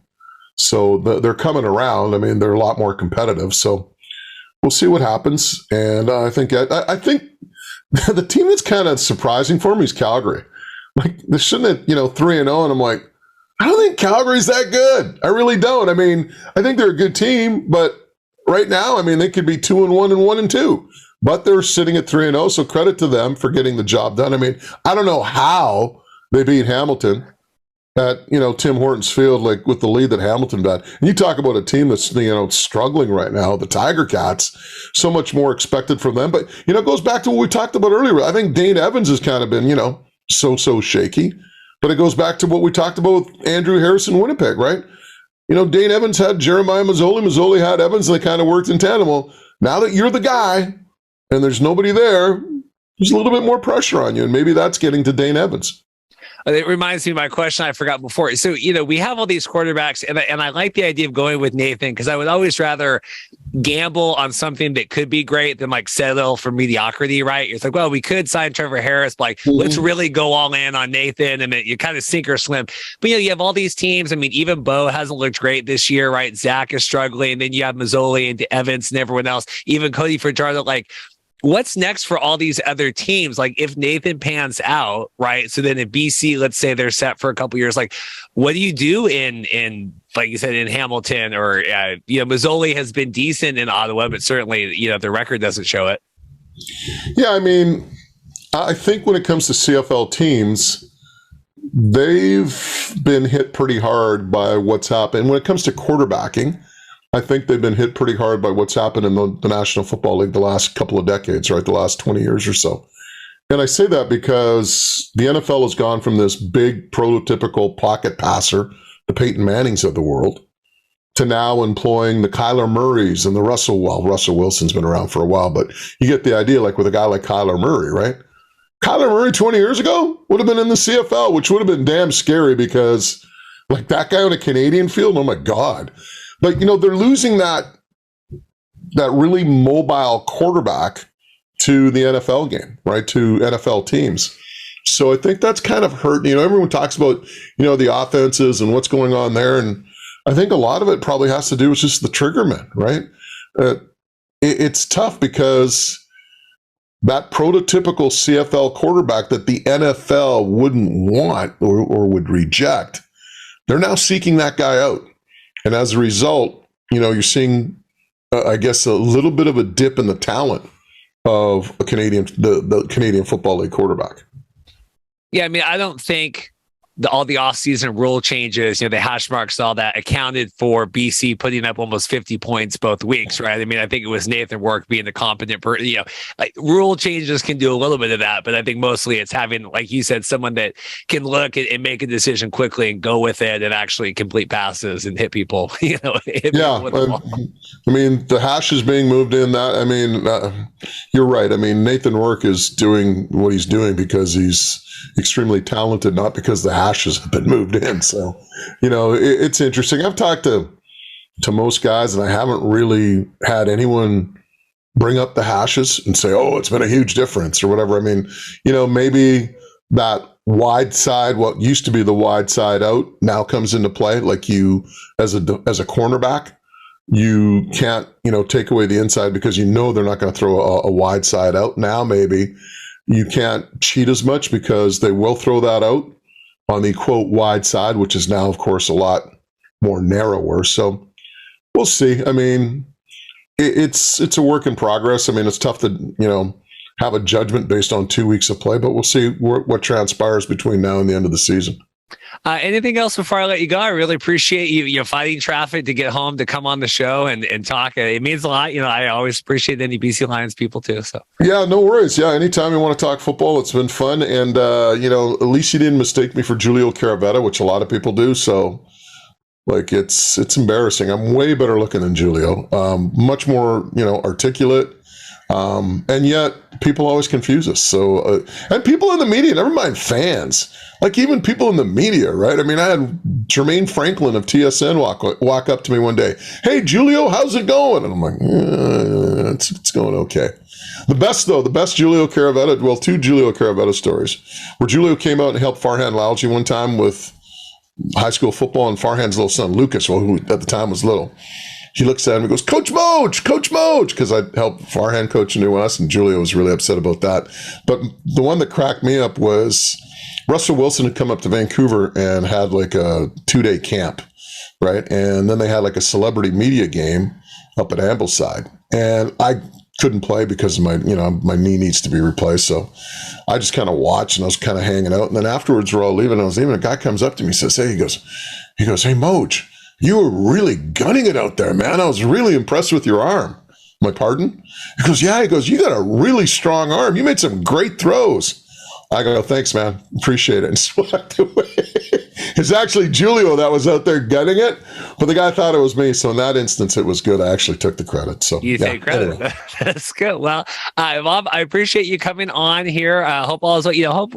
It's exciting. It's good. You want the team to be good. And so, it certainly obviously has to make your job a lot better and more enjoyable having positive vibes right now with the team. Oh, yeah. It's like, I remember the first game with all the touchdown calls in the first half. I was running out of juice in the second half. So, yeah, it's a lot of fun. So hopefully the Lions can keep it up, and it's all good. Like, the thing is, it's just you want to see an entertaining game, and right now the Lions they're providing entertainment. I don't know how close those games are, but as a Lions fan, it has been very entertaining. So, yeah, anytime you want to talk, shoot me a text, whatever. I'd love to come on and join you. Yeah, I was filming that first game. I was filming the wedding, so I had my phone up like with one of those finder things, and I'm watching the game on ESPN on my phone. And I think people in the crowd thought that I was having seizures because I kept I was fist pumping with all the touchdowns. Hey, and send us some video of Ryan Phillips's wedding. Like, maybe him doing some teary-eyed speech, maybe him trying to dance, whatever, right? He danced down the aisle. I've got people that will pay for that. Like, I'm sure Gary Peters will pay for that, right? So, TJ Lee, these guys, they'll pay. Yeah, he literally danced coming down the aisle in like a gold suit. This is quite the affair. All right. Well, like I said, I've got people. All right. Thank you so much. I'll let you get back to your evening. Have a good one. No worries. All the best. Well, I'm excited. I'm having a resurgence of all of my Grey Cup memories. I just had Moj on the same episode here, and we also partied in Hamilton for the Grey Cup. We have Avery here with Avery Sports. How are you doing, sir? I'm doing well. Read yourself, buddy. Long time no talk, my man. I'm excited. We met, and I said, I got to get this guy on. Now we're in the middle of the CFL season. It's heating up week 4. What has everything been like for you? You've been traveling, covering some of the teams. What general thoughts on CFL as we enter week 4 here? Well, first of all, it's good to have a season again that's somewhat normal-ish. It's as close to 2019 as possible now. Again, because of course 2020 no season, 2021 the heavy COVID restrictions for players, media, fans, et cetera. It's somewhat normal-ish again to see. But seeing the season here, a few points I've watched so far. I've been impressed by one, BC and Nathan Rourke, because I know BC played Toronto and Edmonton, but still 2 games only allowed 18 points. That to me is still very impressive seeing your defense play very well. And then Nathan Rourke himself, the Canadian quarterback who's been lights out. Of course, the big question was after Mike Riley retired, who will be a starter? Would it be Nathan Rourke? Would it be Michael O'Connor? But see Nathan Rourke take the reins at just 24 years old and proving that he is their future quarterback for possibly and hopefully a long time to come, he's been so much fun to watch. It's funny. Ben with the Exodus and Argos podcast, I saw he posts, this last week after the blowout with Toronto. He said, if you're not planning Nathan Rourke segments on your show this week, you better figure it out. I'm like, bro, I've been here. I've been with BC since the beginning. We had Nathan Rourke on back in February. I mean, this is no surprise to me, but I'm glad. Are you surprised with how quickly he's taken off and really just seemed to acclimate to the game? I mean, obviously he did play last season. A little bit. I mean, I thought he'd be a guy who would play very well, say, going forward, by week 5, week 6, to get used to the CFL. I don't think many, including myself, had him going off that strong in week 1 or week 2. Oh, sorry, week 3, because BC didn't play week 2. But yeah, the first 2 games, I don't think people saw him playing that well that early. It's a great sign. And when you go, but also too, you learn from Mike Riley in the year before. He's a great mind to learn from. He knows the game. He knows the ins and outs very well. So he had a great guy to study under. But watching him play this well in the first 2 weeks, it's refreshing to me. And again, it dispels the myth that quarterbacks from Canada can't play. Yeah, right. Look what he's doing. Well, and speaking of that, speaking of Canadian quarterbacks that can play, the news just came out right before we're hopping on here. Trey Ford expected to start this weekend for Edmonton in Hamilton. What's interesting is, and we'll get into the Trey Ford debate too, but you have here with Amar Doman in BC, right? We're rebuilding the franchise. We're doing the big party. And then we have Victor Cui doing the same thing in Edmonton, right? But you can't book your team to win games, right? So Amar's doing it. Luckily, BC's winning. Victor's trying to do it. Edmonton is struggling a little bit. What have you made of Edmonton so far here going into week 4? Edmonton, there's a team that I'm seeing improvement. Of course, yes, week 1, 59 points, the most points allowed in franchise history, not good. But you're seeing improvements against teams like Saskatchewan, against Calgary. The big thing for them to now is putting it all together and winning a game, because against Calgary, they had Calgary down for most of that game. Of course, Nick Arbuckle interception, the pick 6, interception, not good timing because Calgary gets the ball back. Bo Levi does what he does best. One play, boom, touchdown, steps back in the lead. So Edmonton, it's going to be a matter of putting it all together for a full game. And again, defensively, Chris Jones, he knows what he has to do. Of course, his lineups have changed quite a bit throughout every game. It's Chris Jones. He's known for that. And you're seeing improvements slowly but surely. And now they got Hamilton up here. Hamilton, another team. In my mind, that game, Reed, all the pressure to me personally is on Hamilton. The defending Eastern champions haven't won a game yet. They blew that massive lead to Calgary. Dane Edwards is getting hit left, right, and center. I mean, I'm sure fans from Section 102 could talk him right now, the way things have gone in Hamilton. So to me, the pressure right now in that game is all Hamilton to try and get a win. And for Trey Ford, he's someone who's athletic, he's dynamic, he's got a big arm. I want to see what he can do against a Hamilton team that is struggling mightily right now in the Eastern Division. Are you surprised? And obviously each team had different weaknesses, right, going out of last year. But BC was also a really bad team at the end of last year, right? I mean, I saw a lot of those, it was at the 42-0 or whatever against Winnipeg, where, I think, right, they either got shut out or they only got 3 points. But Edmonton struggled, BC struggled. Here, BC has just really come back, right? I mean, it's not just Nathan. The defense is playing lights out. We have a lot of dynamic receivers, but they say it takes time. Well, here, BC seemed to be able to flip the switch pretty quick. Why is Edmonton still struggling here? Now we don't even know really who our quarterback is this week. We're going with another starter. I think one thing too that I think Arbuckle in a few games earlier in the year, Arbuckle made some good throws, but receivers couldn't bring in ball. I mean, Manny Arzo has been a bright light for this team. A guy who retired and came back. He's been one of the bright lights. One of the big things too that receivers at times haven't helped Arbuckle, which is hurting as well. But still, Arbuckle as well too. He's made some throws which have been pretty questionable. We saw it against Calgary. Some of the throws weren't his best in this game. And I think Chris Jones is just trying to think, what? I got to do something. I got to tinker as much as I can. I got to tinker some more to try and figure out what's going to happen. At the same time, though, I would like to see some consistency in the lineup because as much as Chris Jones is known for tinkering the lineup, some teams need consistency from week 1 to week 2. As much as Chris Jones is known for that, I would like to see a week where he does say, okay, we lost this game. I'm going to give this unit another chance to work through the kinks. And that's going to be a big thing for Chris Jones at a certain point. You can't always use your lineup every single game. You got to give these some guys to use each other, or else you're not going to succeed if you don't let these guys gel from week 1 to week 2 to week 3. So it's hard, and it really is a non-NFL issue here, right? In the NFL, right, you're the starter, most things considered, right? And obviously contracts, everything come into it. But in the CFL, we're covering the USFL right now. They have their championship game this weekend. It's these non-NFL where, the quarterback's struggling. We got to pull him out. We got to switch. We're playing 2 quarterbacks. We got, we're moving people around. And it is, I have to think it's impossible to get any sort of, repetition on that here. Now, Trey Ford's coming in. It's Thursday, right? I mean, when did he find out about that, right? Now he's got to come in and get prepared for a road game. Like, it just adds this level that you don't see. Like, CFL is already hard enough. Like, why are we adding these additional challenges? Like, I think you need to ride with some people sometimes. I'm not the biggest Arbuckle guy, but I think, like, you need to give someone a chance to kind of, work their way out of a job. Here we saw even with Vernon Adams, right? Going in and out with Trevor Harris. Like, it's a weird CFL, USFL kind of alt football thing. No, of course. Of course, you're in a brand new league. And compared to, say, like NFL or USFL, you're in a brand new league with the whole different rule system. Remember, Canadian football is still different than the American leagues. So if you're a new guy to the CFL, you're trying to, get camaraderie, learn your position, learn the rule set. And then next week, you're starting on a short week or your bench again. It's going to be tough for certain guys. So in the CFL, Chris Jones giving these guys some consistency will be big. But again, it's still a young season. This is a 19 league with 18 games. 0-3 can turn into 3-3 very quickly, as we've seen before in this league.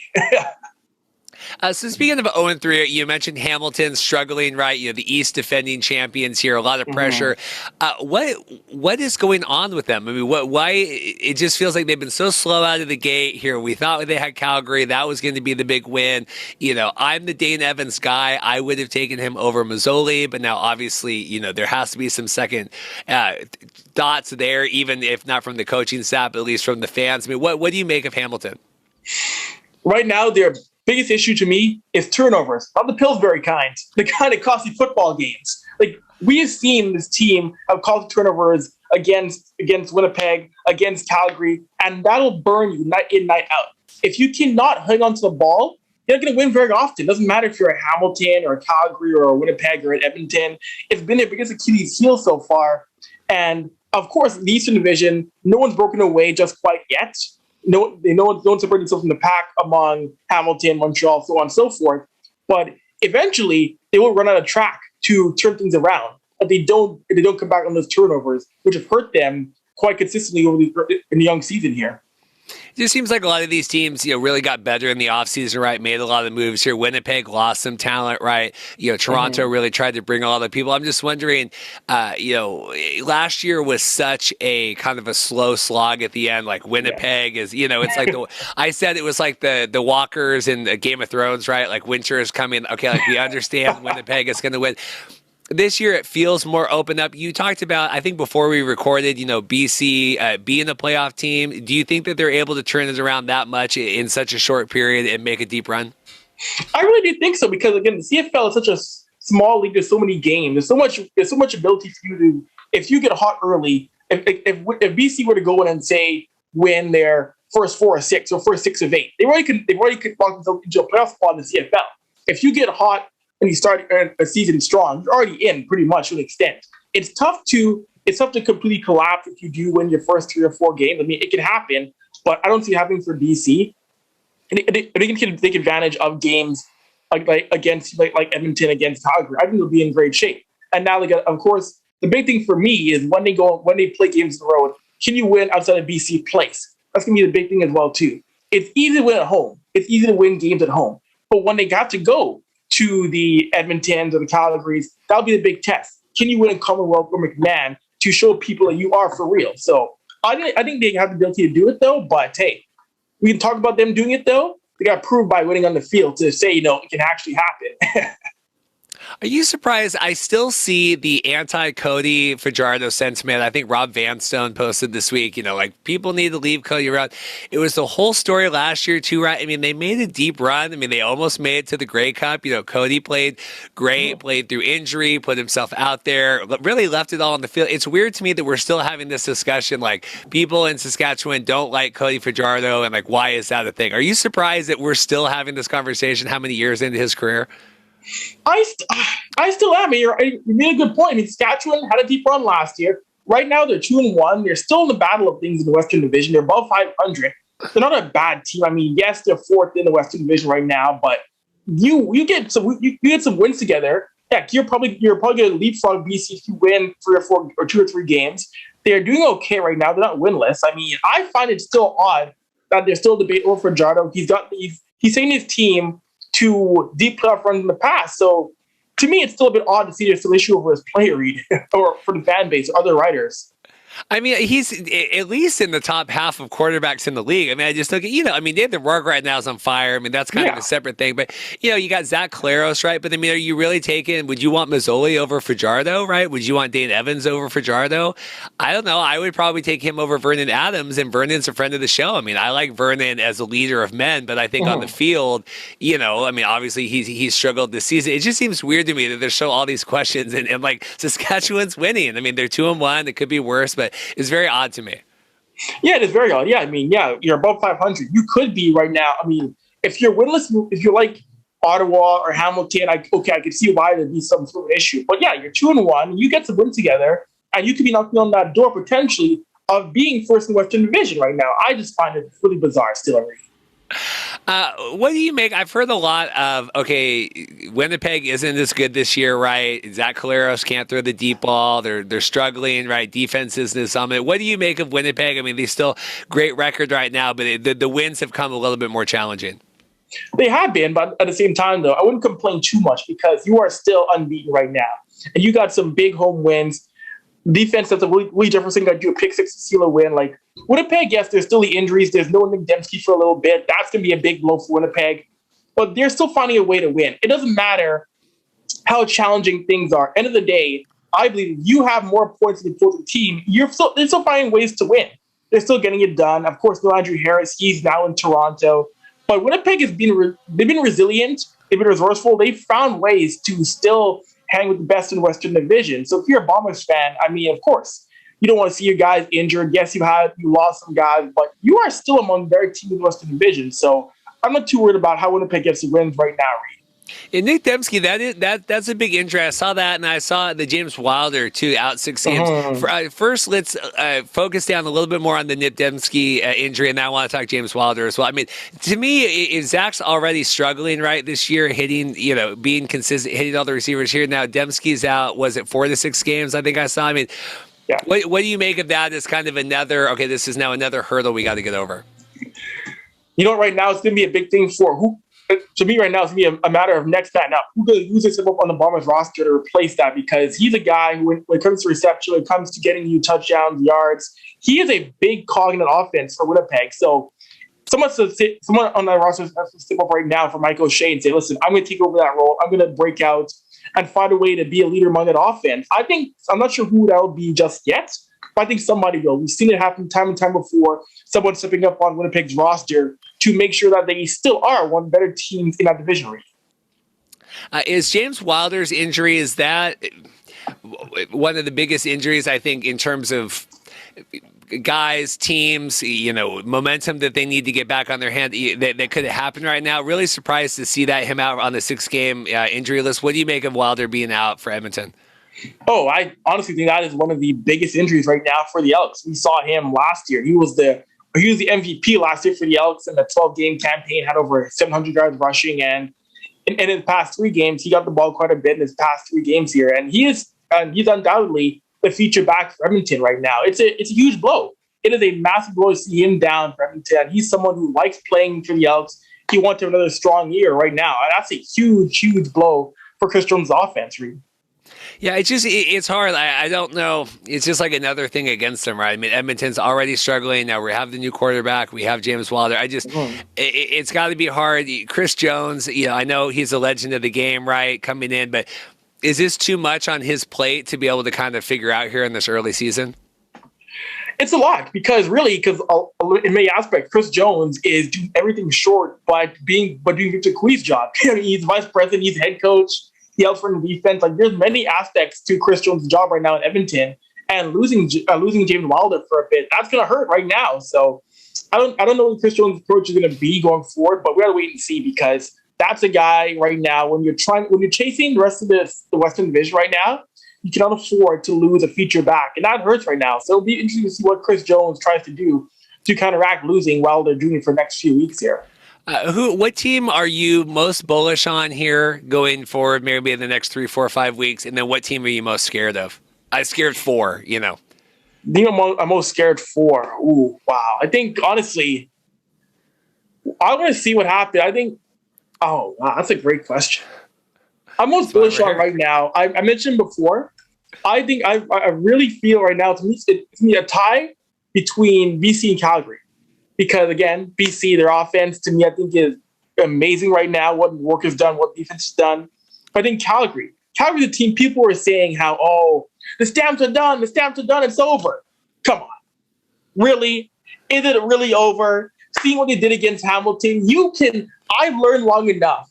Never, ever, ever count out Bo Levi Mitchell. Doesn't matter how much turnover there is. Doesn't matter how things change. He's always going to find a way to get it done and get a win. So I think, to me, it's the most bullish on right now. The tie between Calgary and BC. They're the teams that could potentially be a matchup in the Western Division Final. I think so. I really think it'd be a West Final matchup if Winnipeg does falter somewhere along the line. I think it'd be fun to watch Bo and Rourke go at it to see who gets to play in Grey Cup in Regina this year. If it comes down to Bo Levi and Nathan Rourke, I think Danny Austin and I are going to have to come up with the feud, the wager, the end all wagers.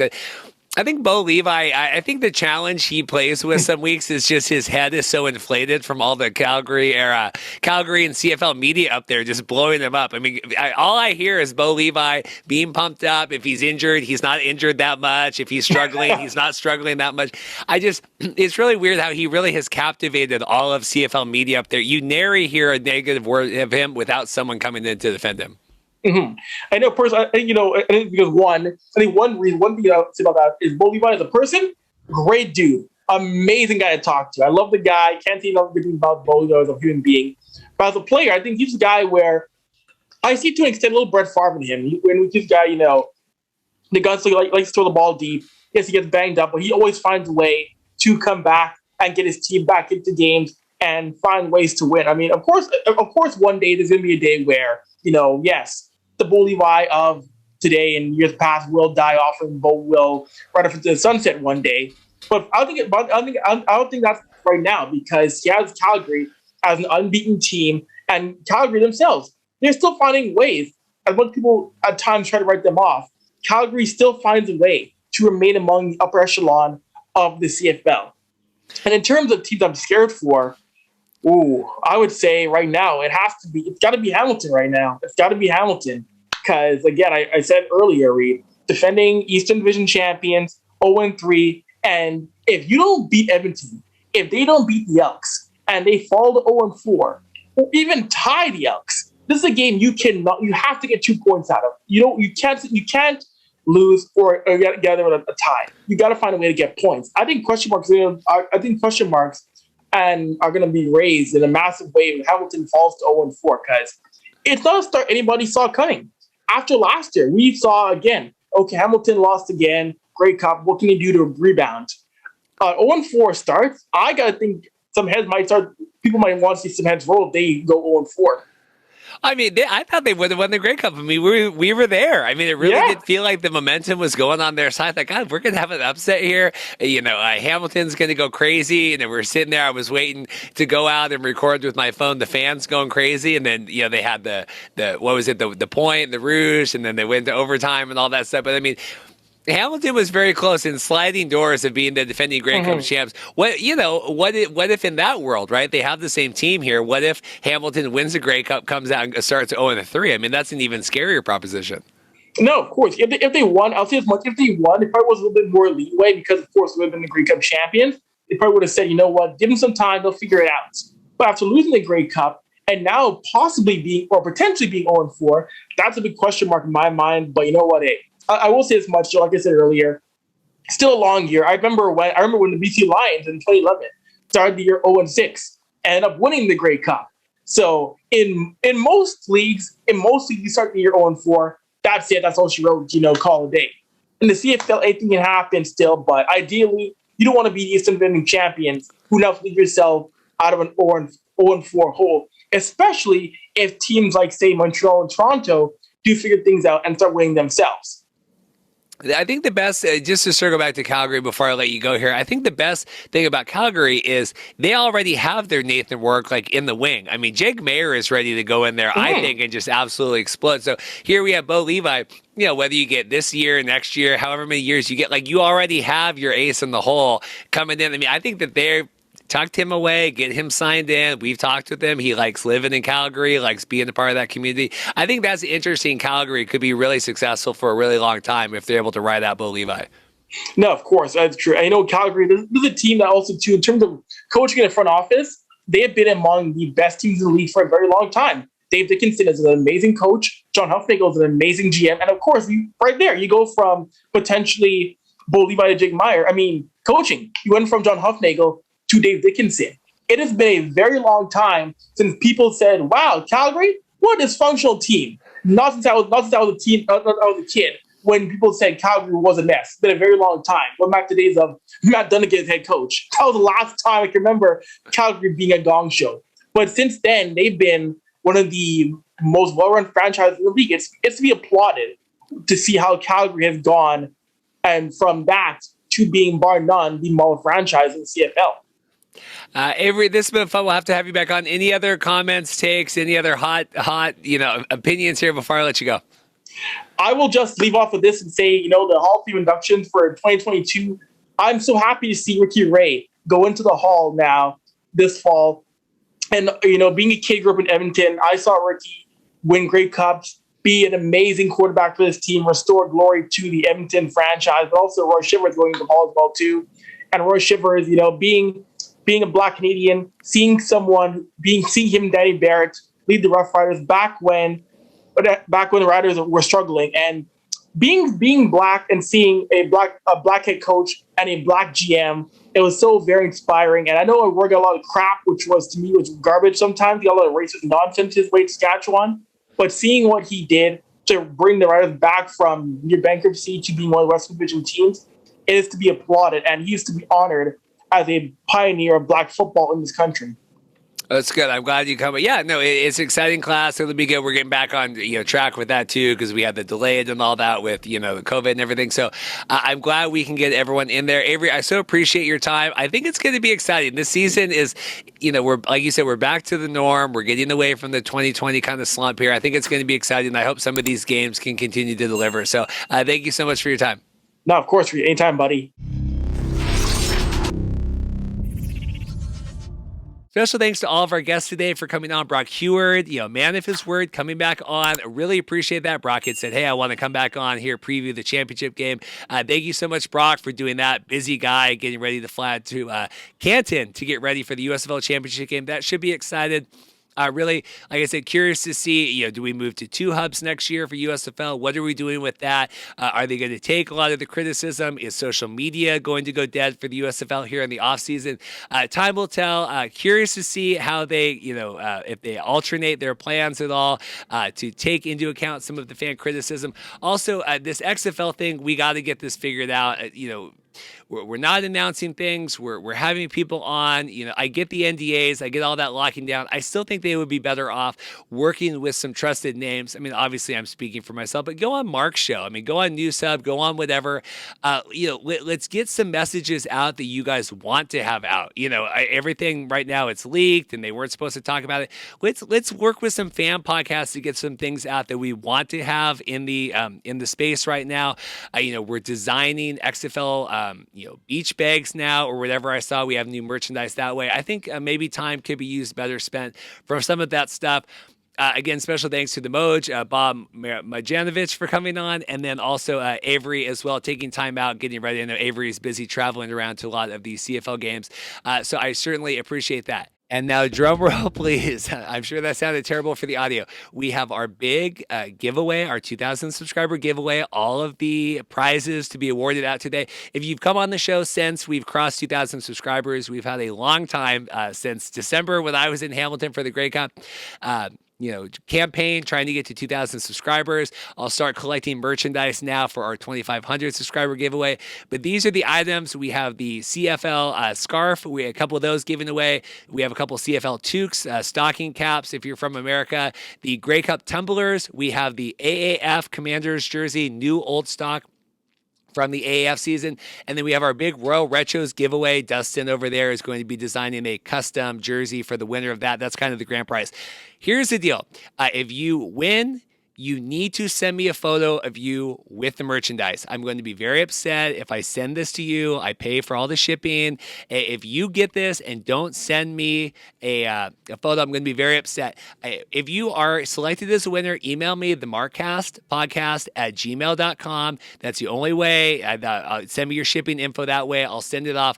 The Markcast podcast at gmail.com. Here are the winners. We have 2 CFL scarves given away. Winner number 1, I put everyone in. If you entered into it all, I put it in the random generator, and I picked a name for each one, 2 for the ones. CFL scarves. Jacob A., you are getting a scarf. You've commented on the video. Mark Brennan, you are getting a scarf. So Jacob A. and Mark Brennan are getting the Hamilton Grey Cup scarves. For the toques, Bond Wolf, you are getting this CFL toque. If you commented BONNN Wolf, you are winning one of the toques. Zach F., longtime friend of the show. I'm excited. Not as many entrants into the toque one, so you're a little better off there if you wanted to win that. Zach F. and Bond Wolf, so make sure you send me an email. CFL tumblers, these were very popular. Noah B., you are getting a CFL tumbler. And Jenna, longtime friend of the show. Very excited to see Jenna getting her name in there, participating in the giveaway. Jenna, you're getting that. Here's the big prizes. The AAF Commanders jersey, Mark B. I don't want to say your last name, but MARCB. You get the AAF Commanders jersey. So you need to email me your address. We'll send that away. For the big Royal Retros winner, the winner here, you're going to work with Dustin. I'm going to take care of the cost of it, and I know from this winner, you are going to need to probably cover part of the shipping on this because I do know that this is an international winner, a longtime listener of the show. I'm thrilled that they won this today. I was selected from the raffle. Kev, new 360. I think you've been a listener a long time, first month of the show at least.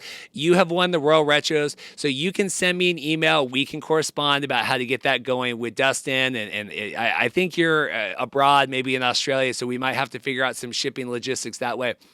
Hopefully that works out. If it doesn't work out for Kev, we'll do a redraw in here, but I know that Kev's been a longtime listener. I was happy to see his name selected as a winner there. So there's all your winners. Thank you guys all so much for your support. Big show coming up next week, episode 100. Nothing too crazy planned. I mean, just great guests as always. In the words of Jeff Probst on Survivor, when they had Survivor Season 40, he said, yes, it's Survivor Season 40, but it's only our 40th season. And so next week will be episode 100, but it's only our 100th episode. So thank you guys all for so much for your support. Thank you to all of our guests today for participating. Please like and subscribe. We'll see you next week. Thanks.